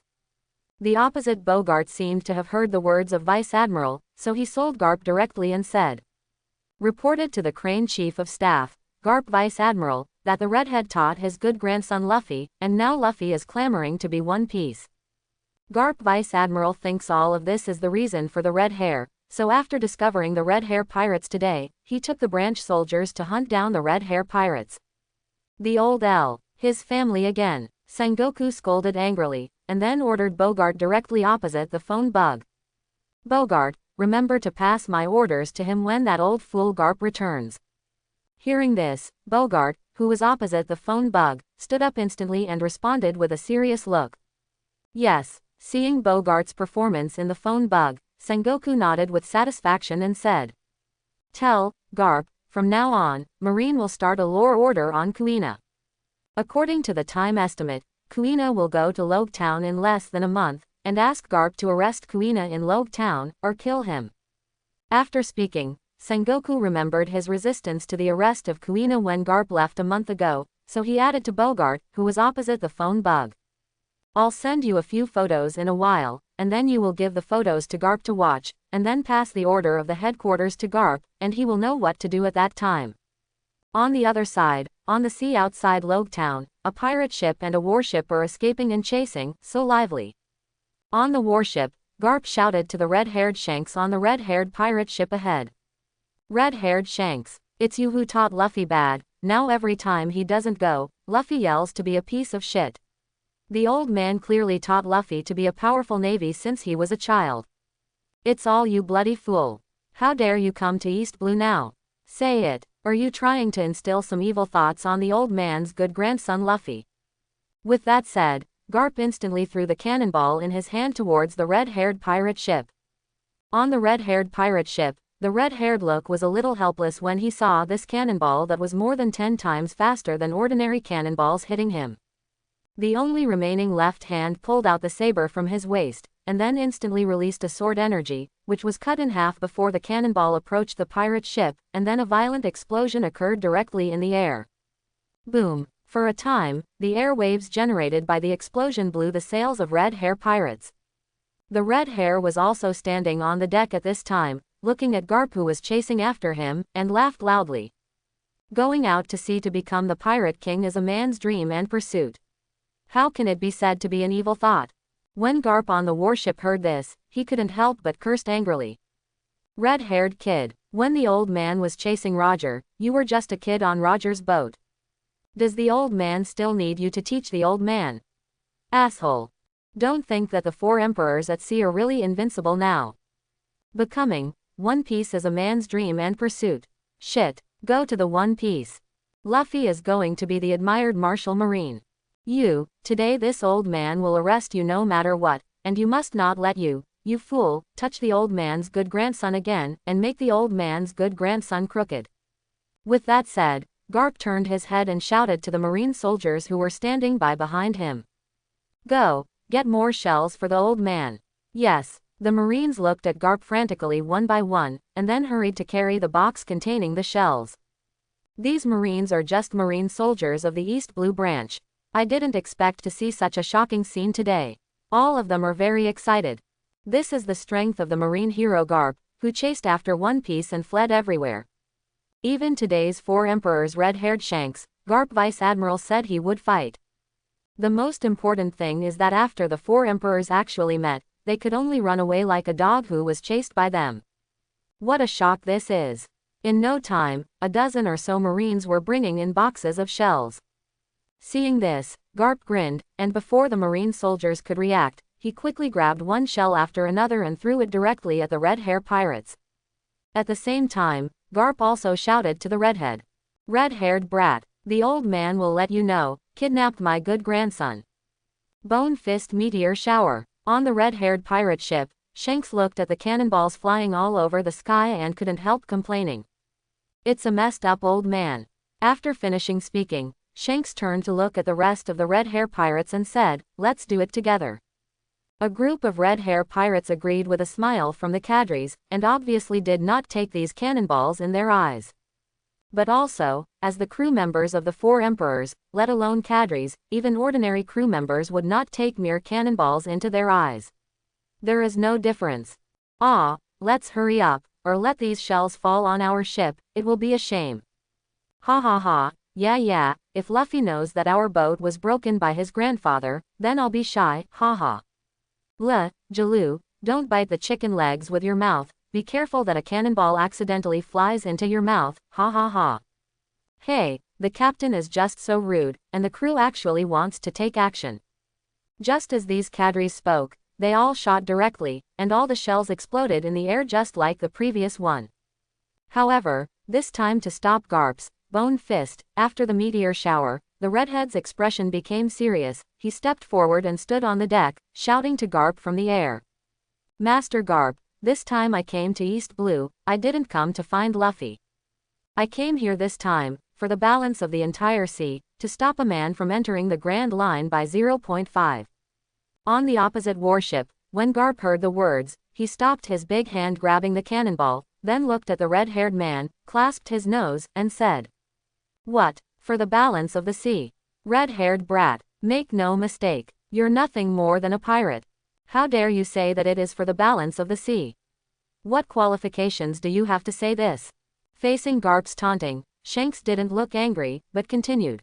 Yeah, just as you Marines don't want pirates to enter the Grand Line, we pirates also don't want some ambitious people to enter the Grand Line, breaking the sea that has finally formed a balance, and setting off fierce winds and waves again.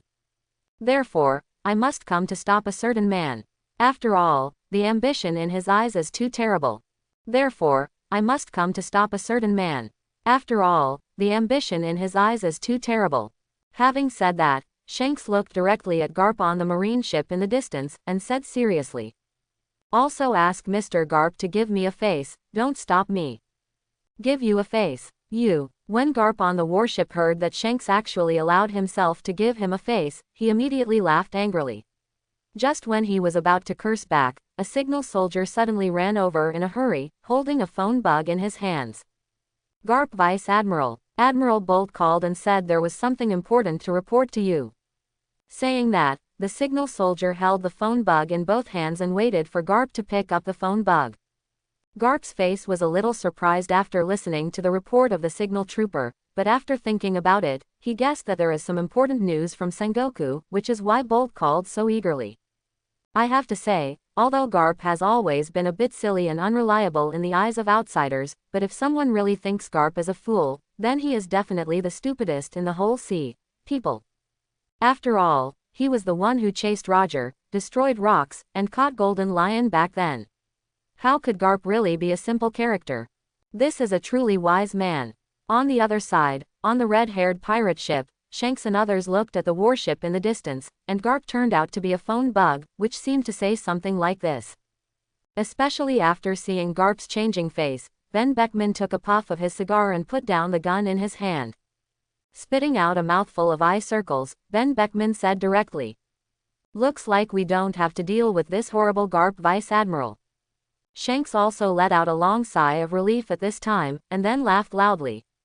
Yes, it seems that something interesting happened in Marine. Garp shouldn't have the extra energy to trouble us for a while.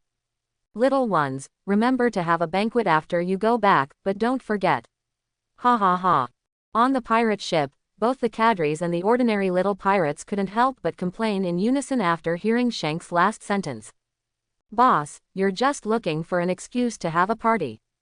Shanks didn't care at all for the crew's ruthless exposing himself, but laughed even louder.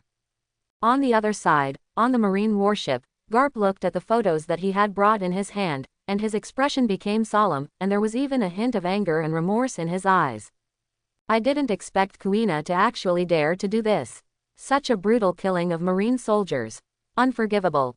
Knowing that she is so ruthless, the old man should have followed Sengoku's words, and he should have arrested Kuina directly after coming to East Blue.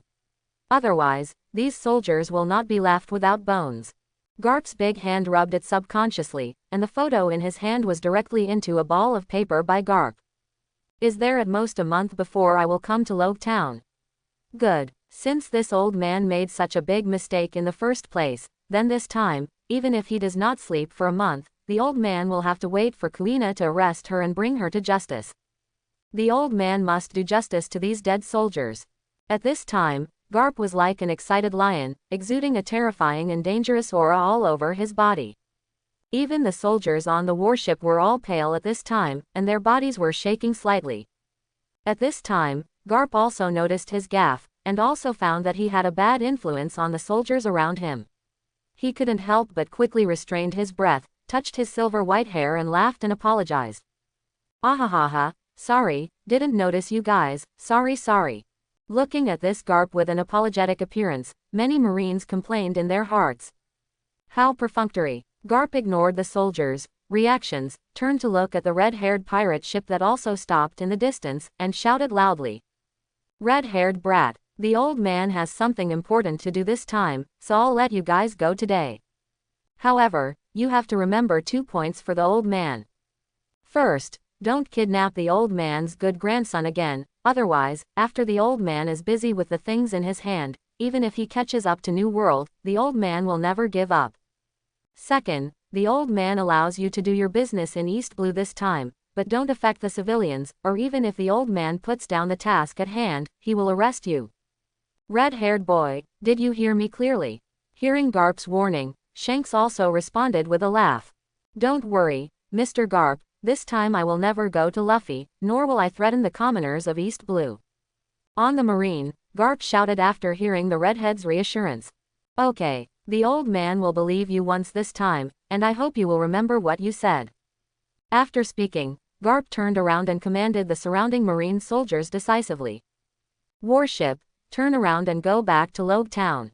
After giving the order, Garp walked directly into the cabin, and stopped looking at the red 333 pirates. A month at most. Kuina, this time the old man must arrest you and send you to Impel Down to atone for the lost soldiers.